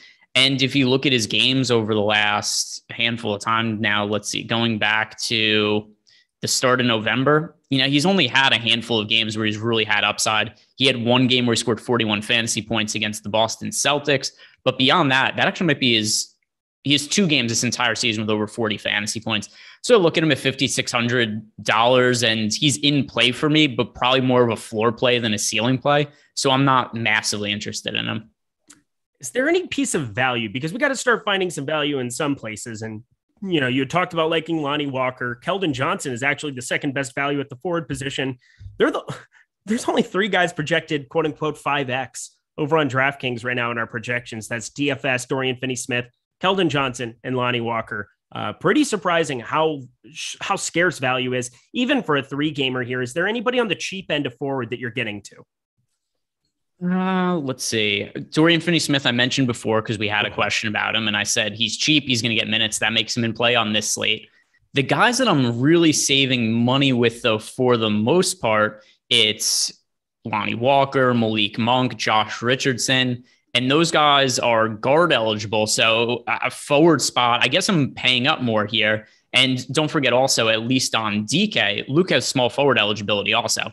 So I'm assuming that a lot of my lineups are really cheap at guard and then a little more expensive at forward because I don't really have a lot of cheap forwards outside of Dorian Finney-Smith making it into my lineups.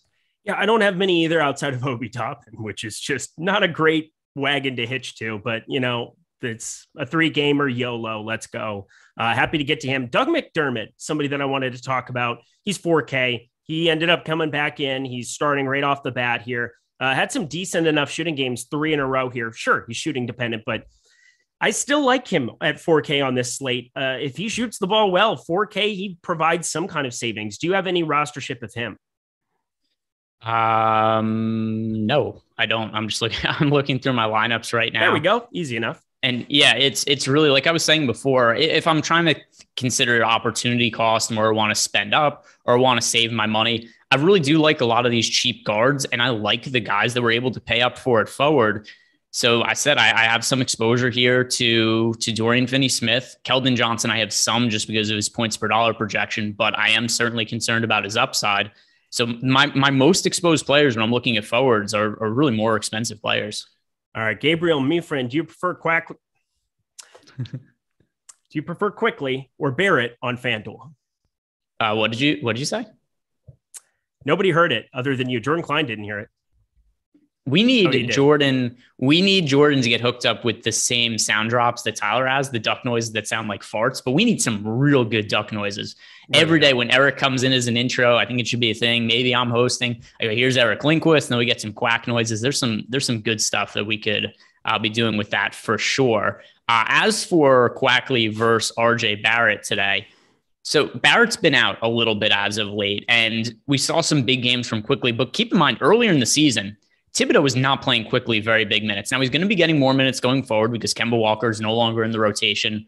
But still, I think that Barrett is going to be starting. He should be the steadier source of value of fantasy points. So I prefer Barrett to Quickley, although neither one are guys that I'm really getting to massively today. Jordan Klein just looks annoyed with me. He's like, he's kind of just like Lee Trevino and Happy Gilmore. A little bit of that. There we go. I've got him pinned on my screen now. Yeah, now you can look see at our handsome producer. He's so beautiful. I know, it's crazy he doesn't let us put on. Now he's hiding. It's crazy he doesn't let us. It's crazy he doesn't let us put him on camera. The people demand to see more of Jordan Klein, and he just wants none of it. Producer Cam, 23 minutes to go. Everybody, hit the like button if you want Producer Cam. Get that thing up over 1,000, and I will make sure that it happens like tomorrow. Like we will have Producer Cam. You have such a lovely place too, Jordan Klein. He's out there in the marina. He's got the lovely Christmas tree in the corner. He's got, some lovely, I'm not even going to go there. Here we go. We're going to continue on. We're going to talk jock market here super quick as we transition over to center. Then we'll talk about this slate and an overview, and we'll finish this all. But jock market, we're going to be doing a 30-minute show here afterwards. But if you aren't familiar yet with this site, Fantasy Sports has been turned into the stock exchange over there. We're able to buy and sell shares of players in real time every single second of every single game. You're able to go get players, invest in them, and make real money. Download it now. Head over to, look at that right there, the App Store, Google Play, Bull Spots. That's where you're going to want to go get this app.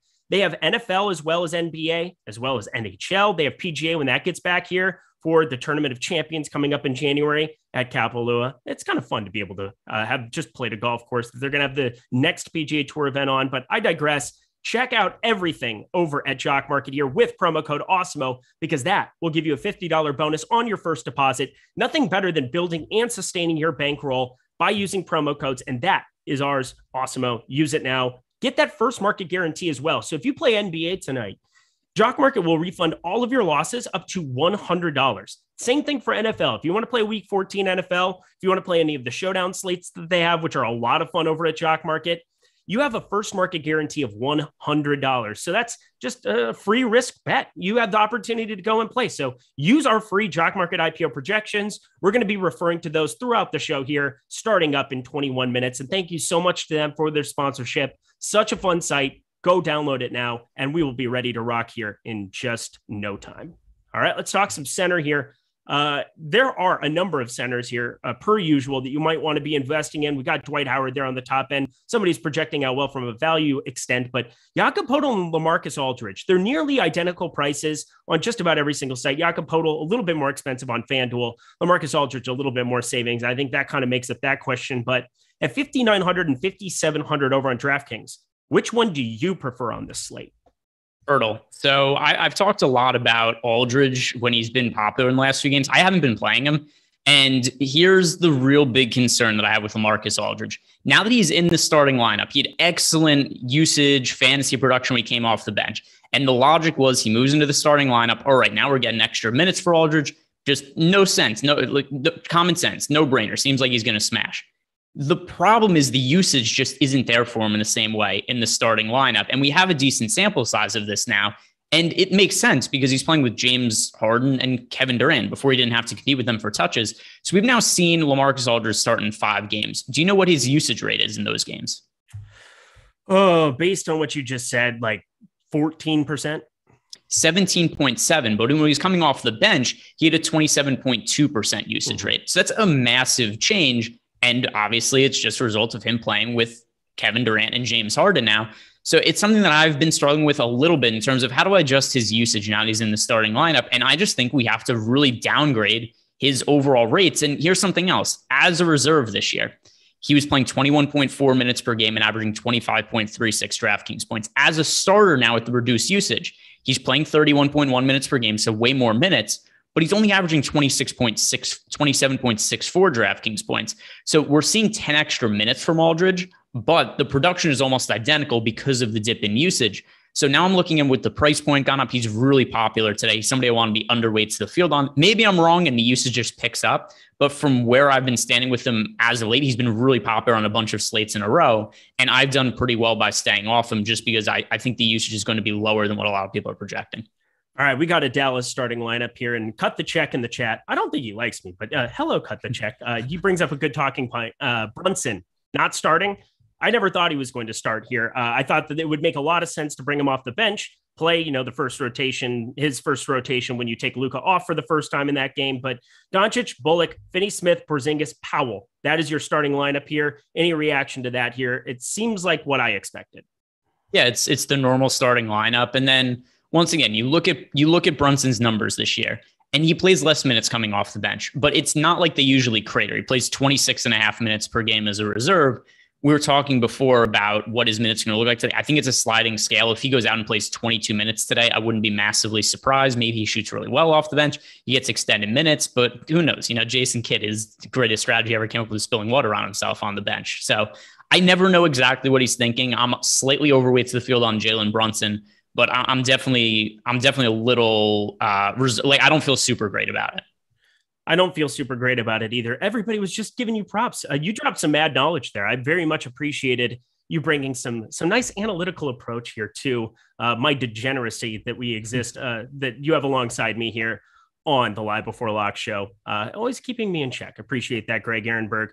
Rest of the center position, of course. I'm with you. I think Jakob Poeltl is definitely the priority for me there, but we do have some other places that we can go. I'm just grouping it here by rostership. There we go. Dwight Howard at 3,800, I think, is one of the better value plays of the slate. That doesn't say a whole heck of a lot, but I am nervous that he might be a little bit more popular even than the 25.8% we have projected, simply because it feels like a pretty easy source of savings. You want to play some of the studs at other positions. There's really nobody at center specifically here. You have Randall and Davis and Horford. You can play all of them at the center position, but something tells me you just might be rostered a little bit more than what we're thinking. Do you have any kind of a lean on what you're going to do with Dwight Howard on the slate?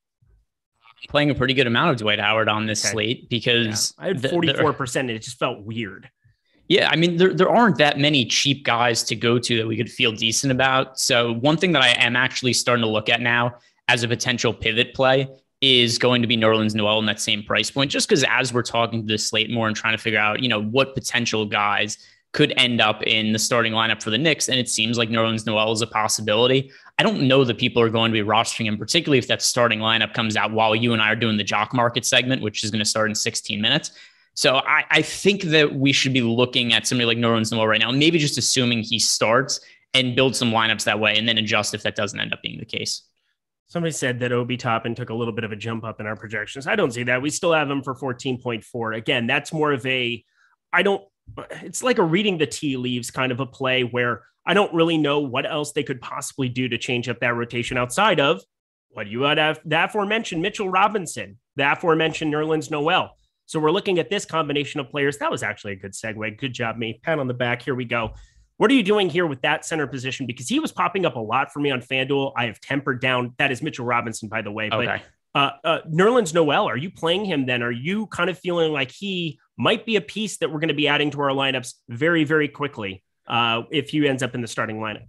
Yeah, so I've just adjusted and assumed Nerlens Noel to be the starter, and that gets me to him in 20% of my lineups, and it's a good way to make it so or else I'm going to end up with just a ton of Dwight Howard, which I'm overweight to the field on Dwight Howard. However, I don't want it to be a situation where Dwight Howard's in nearly all of my lineups. So other guys that I'm looking at now, I think Dwight Powell as a punt play at center. He's confirmed in the starting lineup. It was expected that he was going to start. Last game, he played 24 minutes as a starting center. Hey, if we get 24 minutes out of Dwight Powell, not crazy to think we get 18 to 20 fantasy points from him at a really cheap salary. Could be enough for him to land in an optimal lineup today. So Dwight Powell is a cheap play that I don't mind getting to. And then, like you said, like we've said, Nerlens Noel, assuming he starts, I like getting to him. I'm going to pivot off him if that's not the case, though.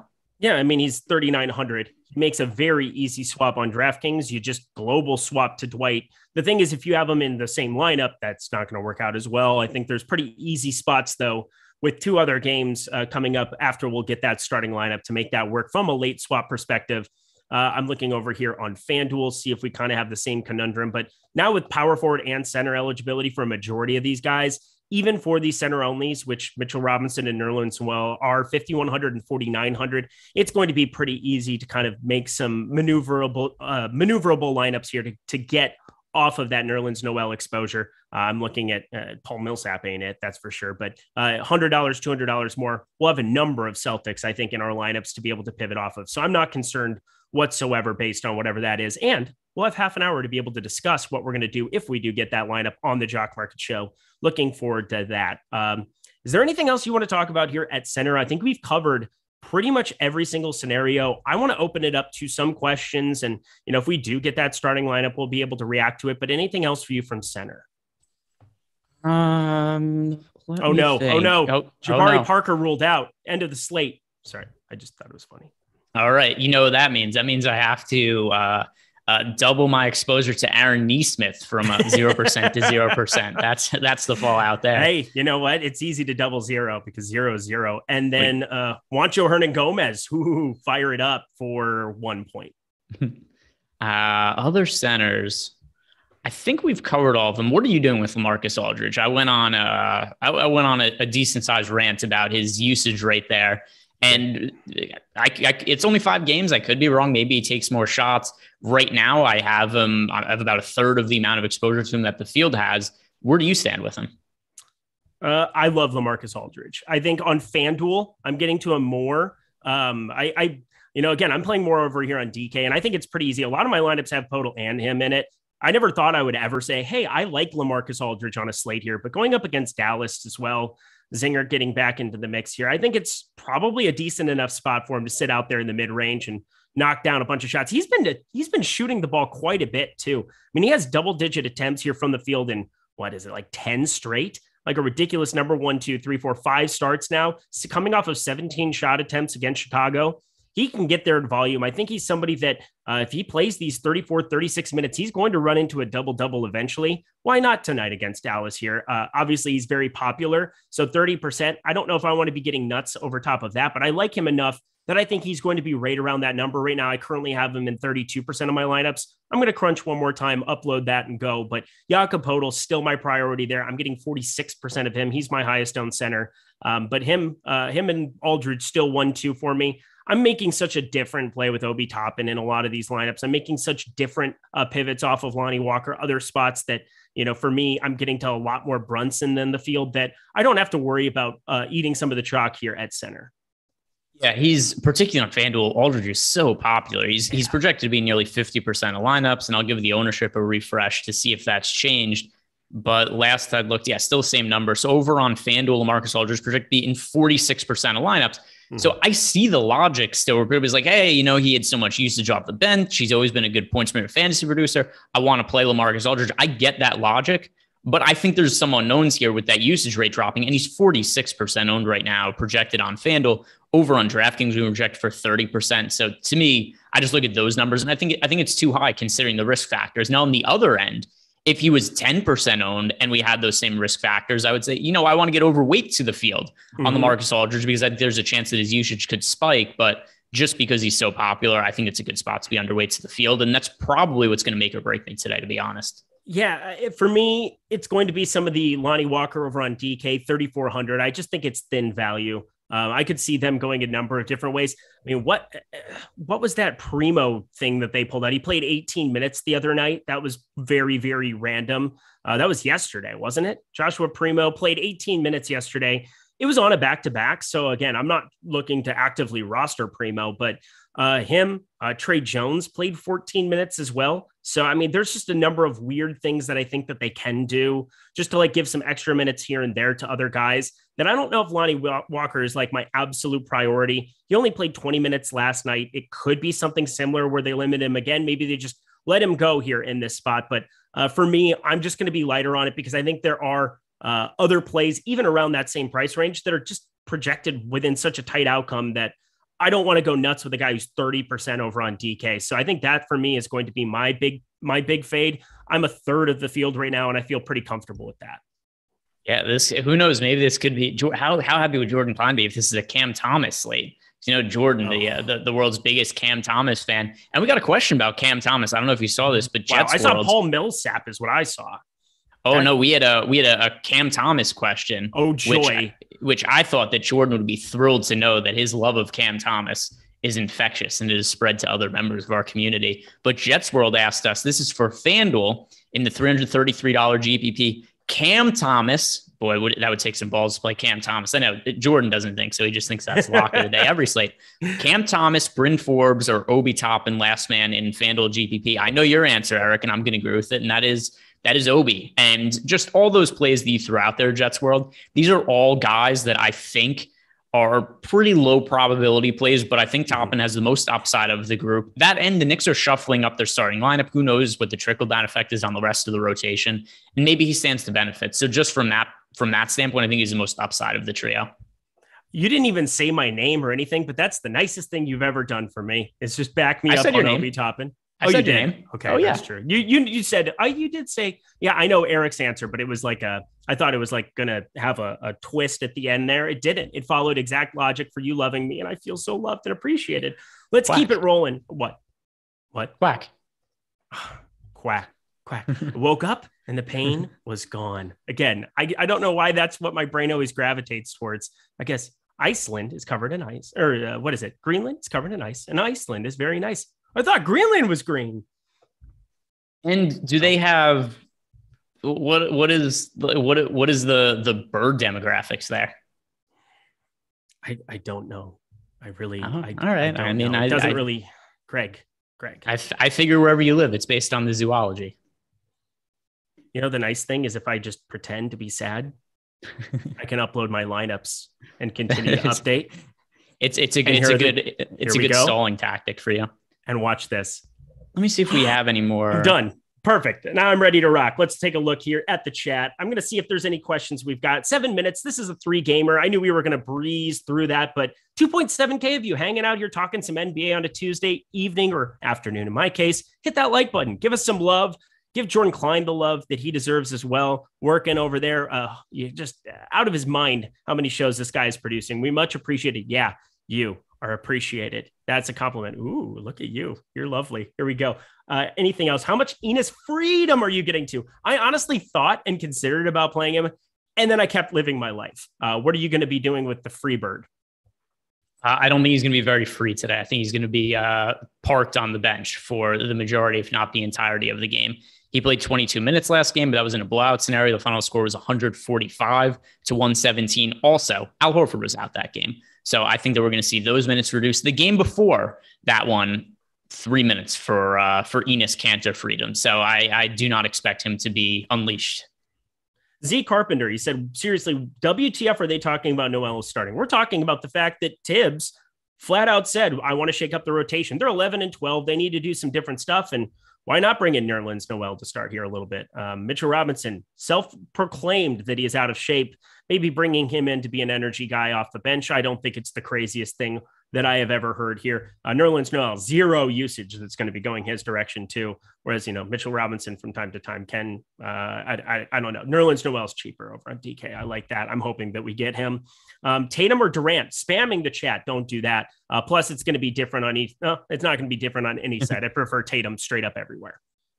Yeah, it's Tatum for me. Now, if it's just who scores more fantasy points, I would say Durant, but the price point needs to be considered as well. So I like Tatum a little bit more than Durant. And let's just read some of the quotes from Tom Thibodeau. And okay. I think this is a good way to kind of see why we're expecting some potential changes here. First, that quote from Mitchell Robinson brought up. My stamina, I'm getting tired real quick. Robinson said, I run for about 6 or 7 minutes and then boom, I'm gassed. So it's something I need to work on real bad. And then Tom Thibodeau reiterated that he's still mulling any potential alteration, which would arrive just 3 games after he removed Kemba Walker from the rotation. And also part of the story, at least during one part of shoot around today, Nerlens Noel was wearing a blue jersey, which signifies a starter. Now, the thing that does make it tricky is he did not wear that jersey for the entirety of practice, but part of it, he had it there, which, I mean, like, what are we doing? I say this about coaches. What are they in the NBA? They're dirty, filthy liars. They are. And I still think that the tea leaves here seem to point to me that we're going to see a little bit of a reduced role from Mitchell Robinson. Yep. I think the tea leaves are as well. And I'm hoping the tea leaves also are saying, hey, come on over here. The water's warm, Mr. Obi Toppin. That's what I'm doing here. Updating my last bit of lineups. Boom. Done. Rose, Brunson, Horton Tucker, last one in. That's going to be different on sites. Please give us sites because otherwise it's going to be difficult to answer just about anything. It's also going to be different. Kemba coming in at center. Let's go. I think not. That'd be hilarious though. I don't really see any other questions here. Greg, anything you're seeing in your lineups here with 4 minutes to go that you want to discuss that you weren't expecting, or is it pretty standard? Let's just go position by position and say who we have the most exposure to at each spot. I only have lineups in play on DK today. I did make a build for FanDuel, but are you playing on both sites? I am playing on both sites. Okay, I'll do DK if you're doing FanDuel. No, I'm just playing. I'd rather do DK just because that's where I actually have action tonight. So I have FanDuel lineups I've built for the purpose of the show, but I'll do DK because that's where I've really parsed out my exposure more accurately. Yeah, I limited. Oh shoot, hang on 1 second. I got too much Kleba popping up in this right now. 1 second. All right, I'm all set. I just hit crunch and we're done. We're gonna upload this one. Go ahead. All right, position. So start it up. Point guard on DK. The man, Luka Doncic. How about for you? Who you got on FanDuel as your most roster point guard? On FanDuel, I'm looking at Jalen Brunson, currently number 1 here. Dennis Schroeder as well. Both of them kind of hand in hand. I'm well over the field on both of them here. I've got a number of lineups in that $15 queue that was kind of what I just felt like firing on over there. So limited number of lineups over on DK, pulling that up. Murray, Schroeder, Brunson, Derek White, Luka Doncic, kind of the same story. All of them sitting north of 30%. Malik Monk is my most roster shooting guard on DK. Look at you. I love that. Taking a stand with his guy. I need to actually get myself a little bit because that's something that I forgot to do. Because I can tell you before you talked about him, I had like damn near 0. Yeah, no, I had 8%. All right, that's not so bad. That doesn't shot attempts for him in the last 6 games. 15, 16, one shit game against the Detroit Pistons. We went 1 for 5, whatever. Other games, though, 11 shot attempts, 11, 14. He's been shooting a pretty good volume. Cheap. People aren't rostering him as of now. All right. I'm finishing this upload here. Why don't you read off small forward here while I do that? Small forward for me is Jason Tatum. He's going to be answered power forward as well. So I'll just pick somebody else at power forward. But yeah, Jason Tatum for me at small forward. I'll throw Lonnie Walker in there as well because he's near the top, as is Luka, but I already mentioned him at point guard. All right. I'm much lower there, obviously, on Alec Burks and Lonnie Walker, both of them just under 11% for me. So obviously I said that was going to be my big stand. It continues to be my big stand. Jason Tatum, 67% over on the DK machine. Dorian Finney-Smith and Obi Toppin both around 27%. And Doug McDermott, 25%. I'm going more towards Dougie McBuckets there. 4K, just a little way of getting different there. And then I've got some tempered Knicks expectations here right now. I'm going to be late swapping. I think we're all going to be late swapping here a little bit. So I will have plenty of time to be able to do that and react to that Knicks starting lineup. But power forward, go. Yeah, so power forward, or you've talked about Tatum. So Porzingis. Yeah, Porzingis is next up for me.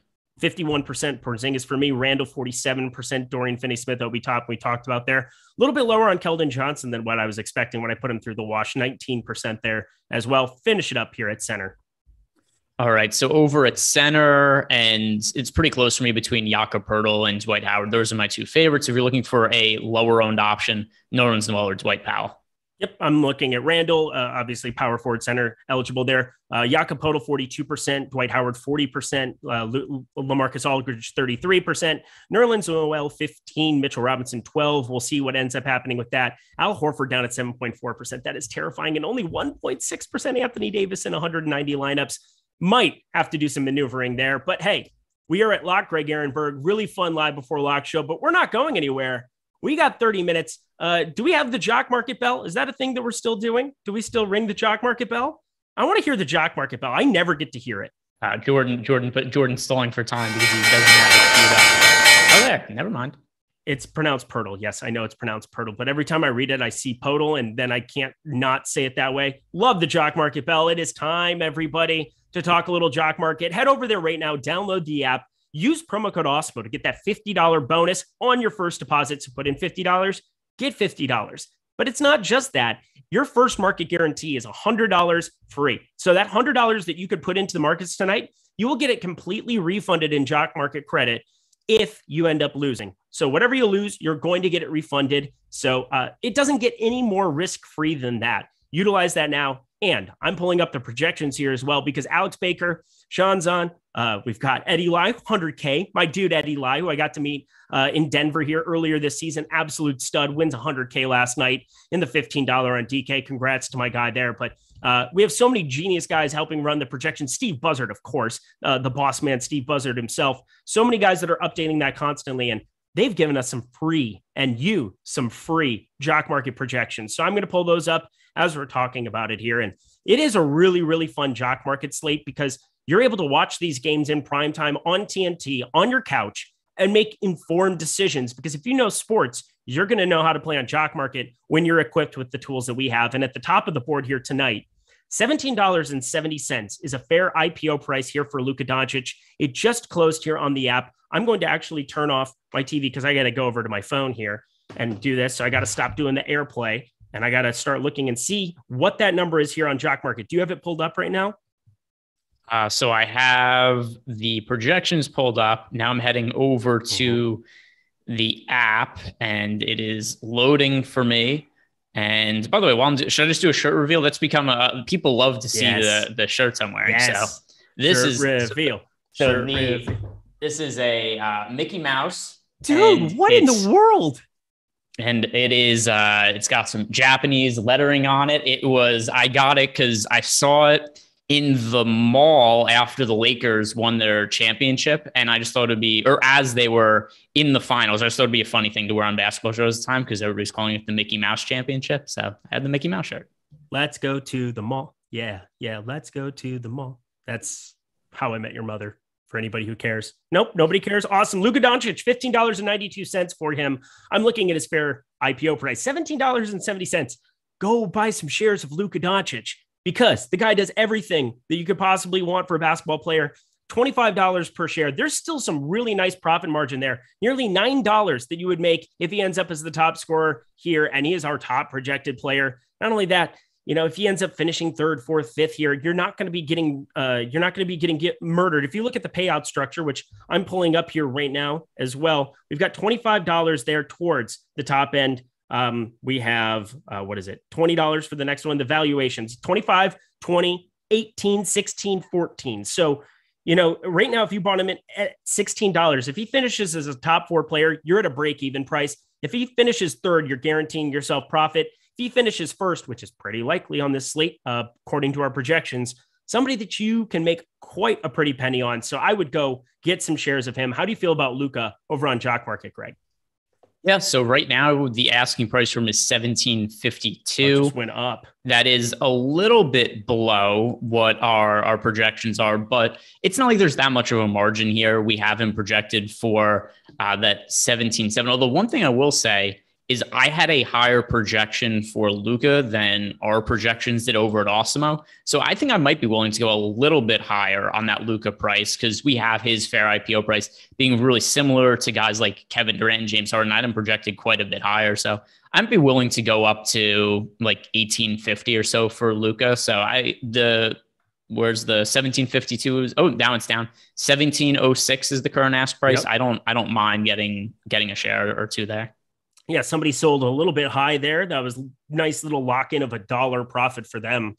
I think I would just kind of let that ride at that point in time, but that's how I'm wired here. Jason Tatum, the next guy on the current list there, $14.96 is what he ended up going for. $15.31 ask. Kevin Durant going a little bit slept on there. According to our projections, $17.10 fair IPO price. He's $3 basically underneath market ask right now, $15.68. So $2.50 basically is the correct way of looking at that. I think Kevin Durant, get a share of him here as this game is getting going. And I'm obviously going to be pulling that game up and reacting live like we always do here as well. How do you feel about James Harden, Kevin Durant, and other studs at the top end on Jock Market today? Yeah, so I think something that's also going to be impacting is we're now about 3 minutes into the Nets Mavericks game, and I'm pulling the feed up right now on my second screen over here, and where I'm at right now, it is 5-2 Mavericks, and Porzingis just had a putback dunk. So 7-2 Mavericks, right? Or was that Luka at the putback dunk? No, it was Porzingis. I couldn't say. Yeah, I just starting hot. I was going to say, I just saw a white guy flying towards the rim. But so right now on my screen, 7-2, 9-14, 9-13, 9-12. And LaMarcus Aldridge knocks down a shot, his first bucket of the game. Bucket. All right, so that's where I'm at right now. But that aside, I think something that's influencing the price of Kevin Durant a little bit is that we're a few minutes into the game and he hasn't really done much yet. Yeah, we got Bembry foul there, slowing down here. What I'm looking at too, and somebody just said, Jalen Brunson is the steal of the market. Well, I'm hoping Jalen Brunson's price can come down off of $6.73, a little bit more here because he's not going to start at the beginning of this game. But even at that number, $7.90 is our fair IPO price for him. I was hoping we would see somebody like Bullock or Finney Smith, somebody to get in foul trouble a little bit early here just to get Jalen Brunson out there, because that is one of the larger stances I'm taking over on DraftKings.com. And what you do on those sites can help you a lot over at Jock Market. I think that they go hand in hand. The projections work hand in hand to be able to help you find some value there. I do not mind that call whatsoever, but are there any other pieces of value that you're noticing here based on what our projections are at and based on where they're going currently for an ask price on Jock Market? I'm comparing them right now, just kind of scrolling through. And I do think you made a good point there about Jalen Brunson. Now, Brunson's not starting. We knew he wasn't going to start. And I do wonder where his asking price ends up as we move on here, because we did have a fair IPO projection for him at $7.90. Mm-hmm. So just based on that, the 673, that's already value, because we're not surprised he doesn't have 0 fantasy points now. It's very difficult to score fantasy points when you're sitting on the bench. When he checks in, I think that would be an interesting point to buy in, because you never know. We said there's a sliding scale for what his minutes could end up being. Mm-hmm. And I would be a little concerned if you get to a point where, we're 8 minutes into the first quarter. He hasn't checked in yet. So if he checks in the next couple minutes, I would say buy shares of Jalen Brunson. I love that call. DFS off to a decent start, 3-1-1.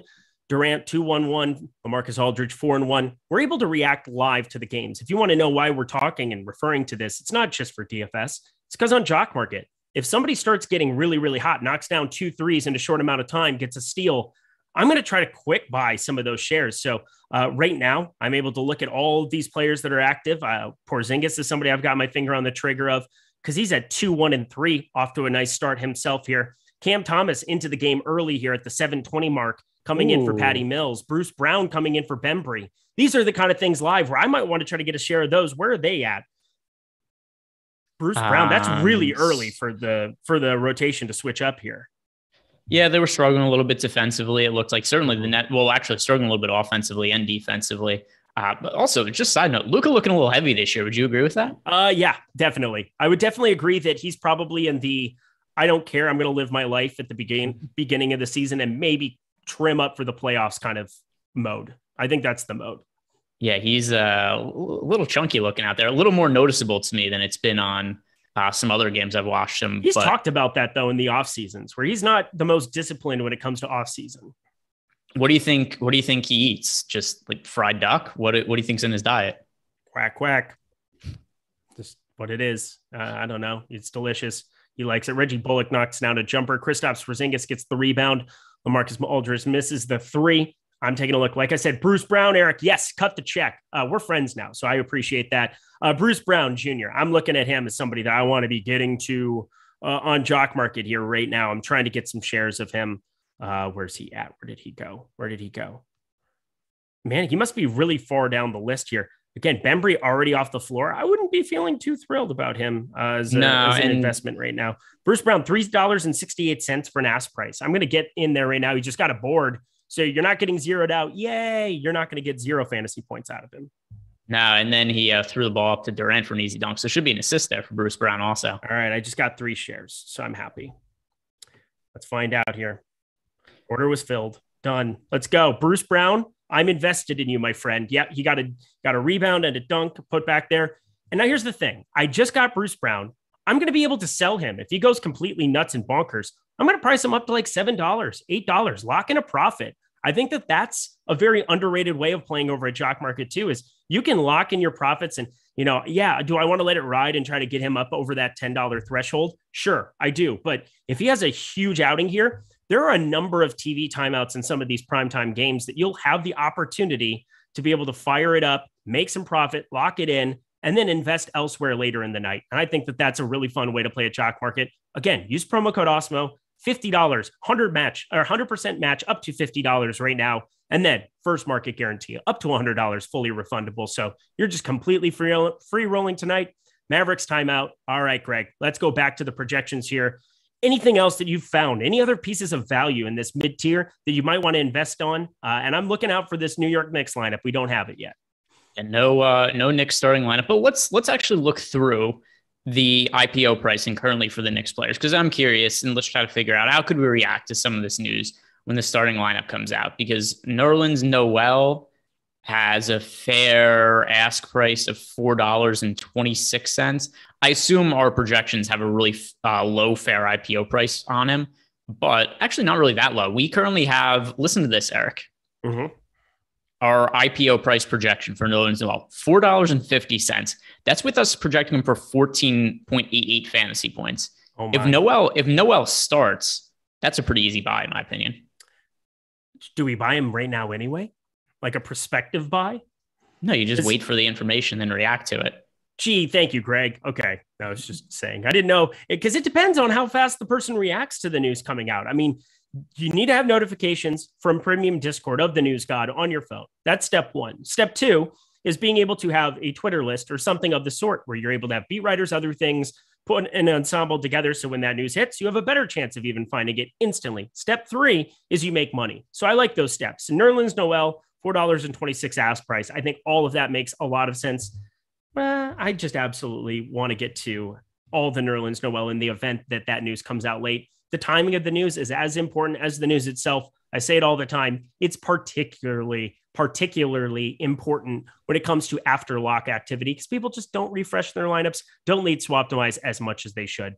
I'm going through the lists here. I'm looking at the box score right now that we have for a number of these guys currently. I don't really see a whole heck of a lot. I mean, Patty Mills he's got -1 fantasy points because you get -0.5 for missed shots. Patty Mills would be one of the worst guys to probably roster in any scenario because he's completely shooting dependent. And even when you spiked some upside out of him, you're not exactly finding a great investment because he's not going to add other stats. I want to get guys who accumulate stats on the top end or in this mid range. And that's going to be more of a buy for me. One guy I'm kind of interested in who maybe I didn't even like that much for DFS. Keldon Johnson right now is $7.99.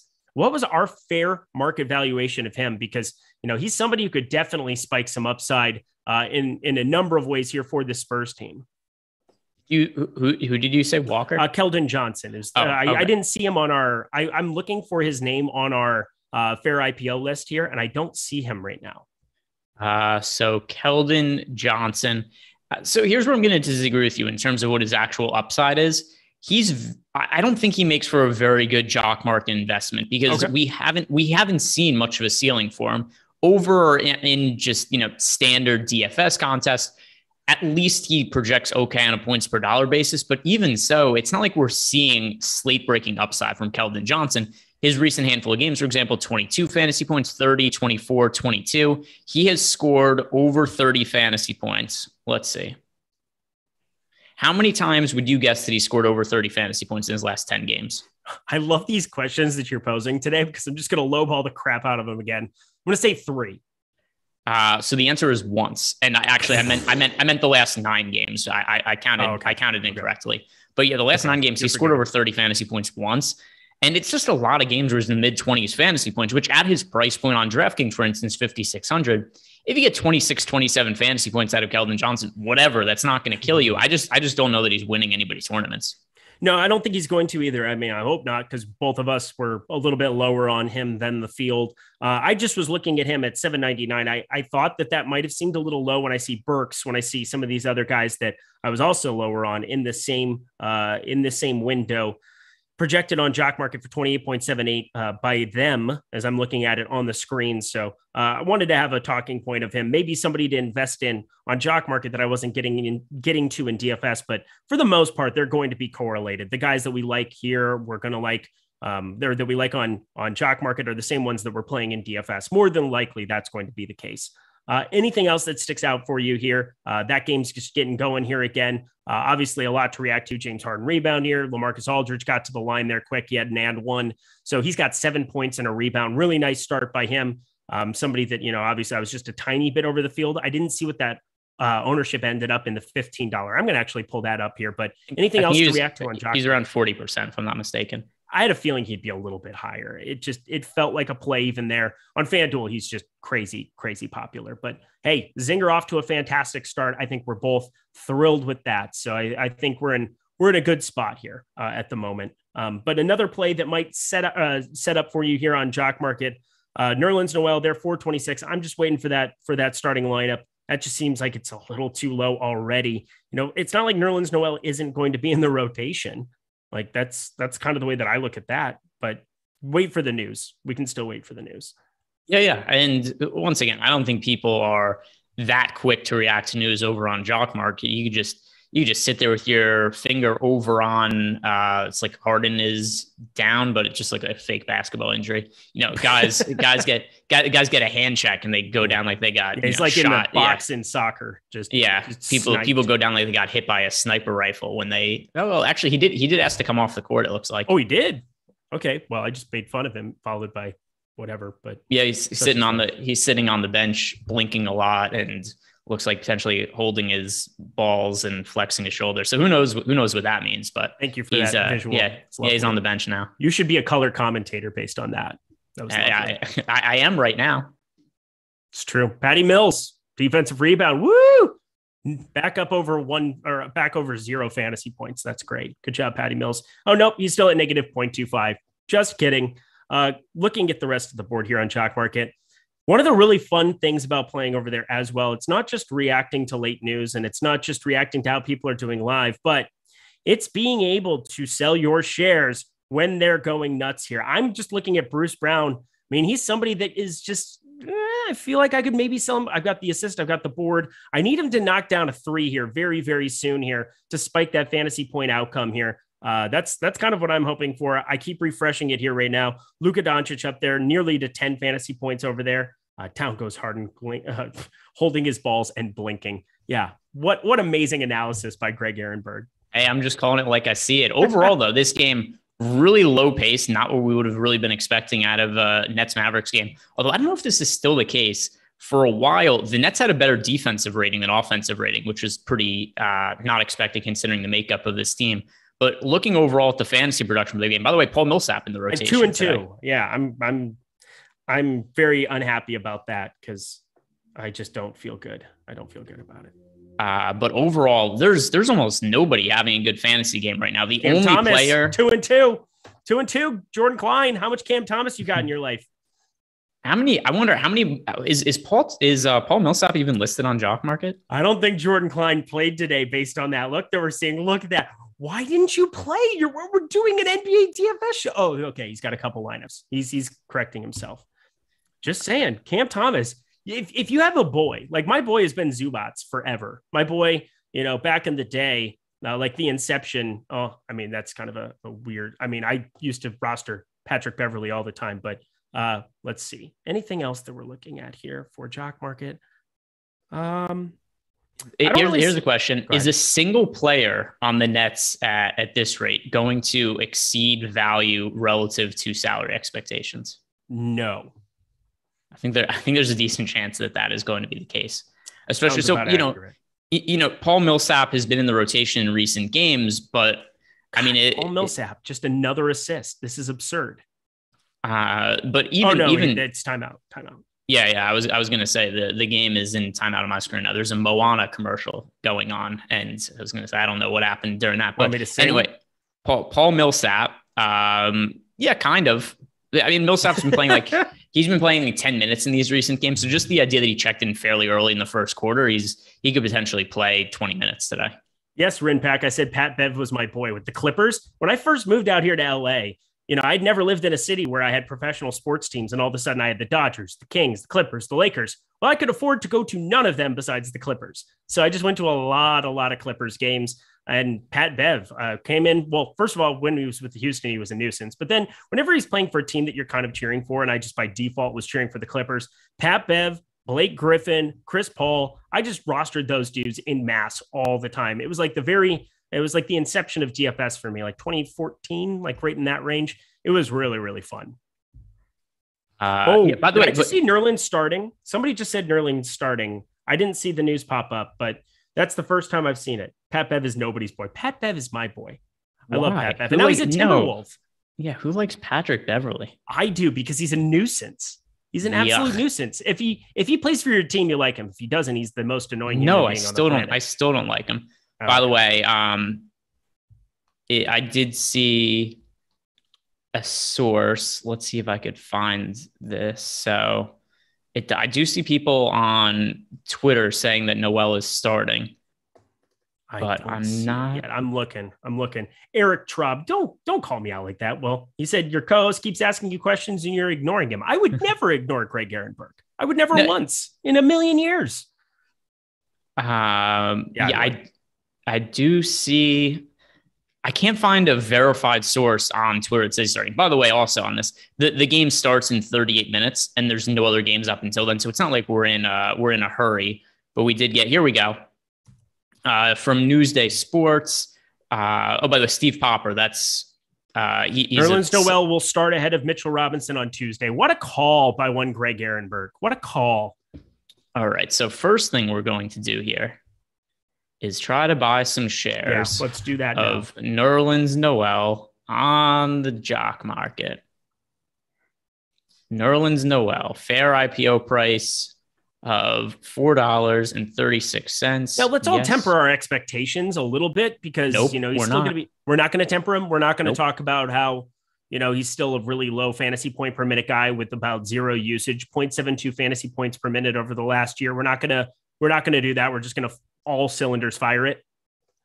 Yes. Yeah. We're buying shares here. Well, I mean, not really, but yeah, I mean, I have him in 20% of my lineups, and that was anticipating that he's going to start. So I don't really have to change anything, but let's look at the recent starts for Nerlens Noel. And I hope they're good now as I go to look at them. All right. Nerlens Noel.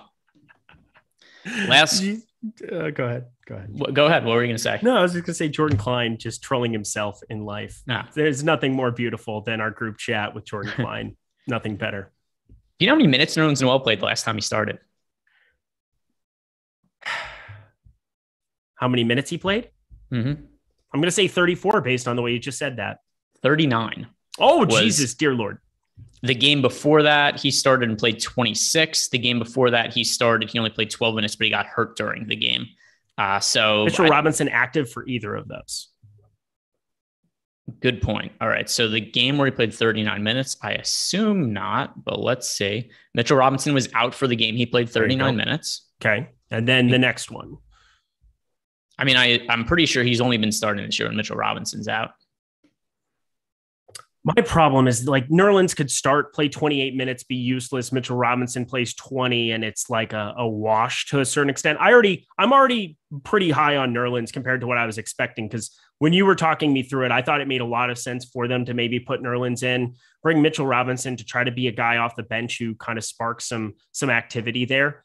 But God, I don't know. I don't want to go too crazy with Nerlens. It's just crazy. Jordan Klein, did you hear a beep? Was that you? What happened? So something else also though. Aren't all these cheap players kind of useless today? Like you're talking about them, and is there any real opportunity cost? To getting to a lot of Nerlens Noel today? I'm rostering OB Toppin. I'm already an insane person who has problems. Like, let's be serious. So what's the projected ownership we have on Nerlens Noel? Let's see. And it's probably going to change. Well, I don't know. Are people really going to run to get Nerlens Noel into the lineups? I think he's an option with relatively decent upside that people aren't going to be rostering today. We can project for 3% ownership on DK. On FanDuel, he's projected for 2% ownership. Okay. That's fine by me. Let's fire it up. Let's get to him. I'm just going to get to more of him. Greg. How dare you have logic and reasoning to the things that you do? I'm going to add him in a couple of these $15 lineups on FanDuel for this queue as well. However, I did stack up that early game. Dorian Finney-Smith, 12.9 over on FanDuel here to start off that game. Kristaps, 16.8. I just love that we were all over that guy. That made a lot of sense as a play on this slate for sure. Great start for him already.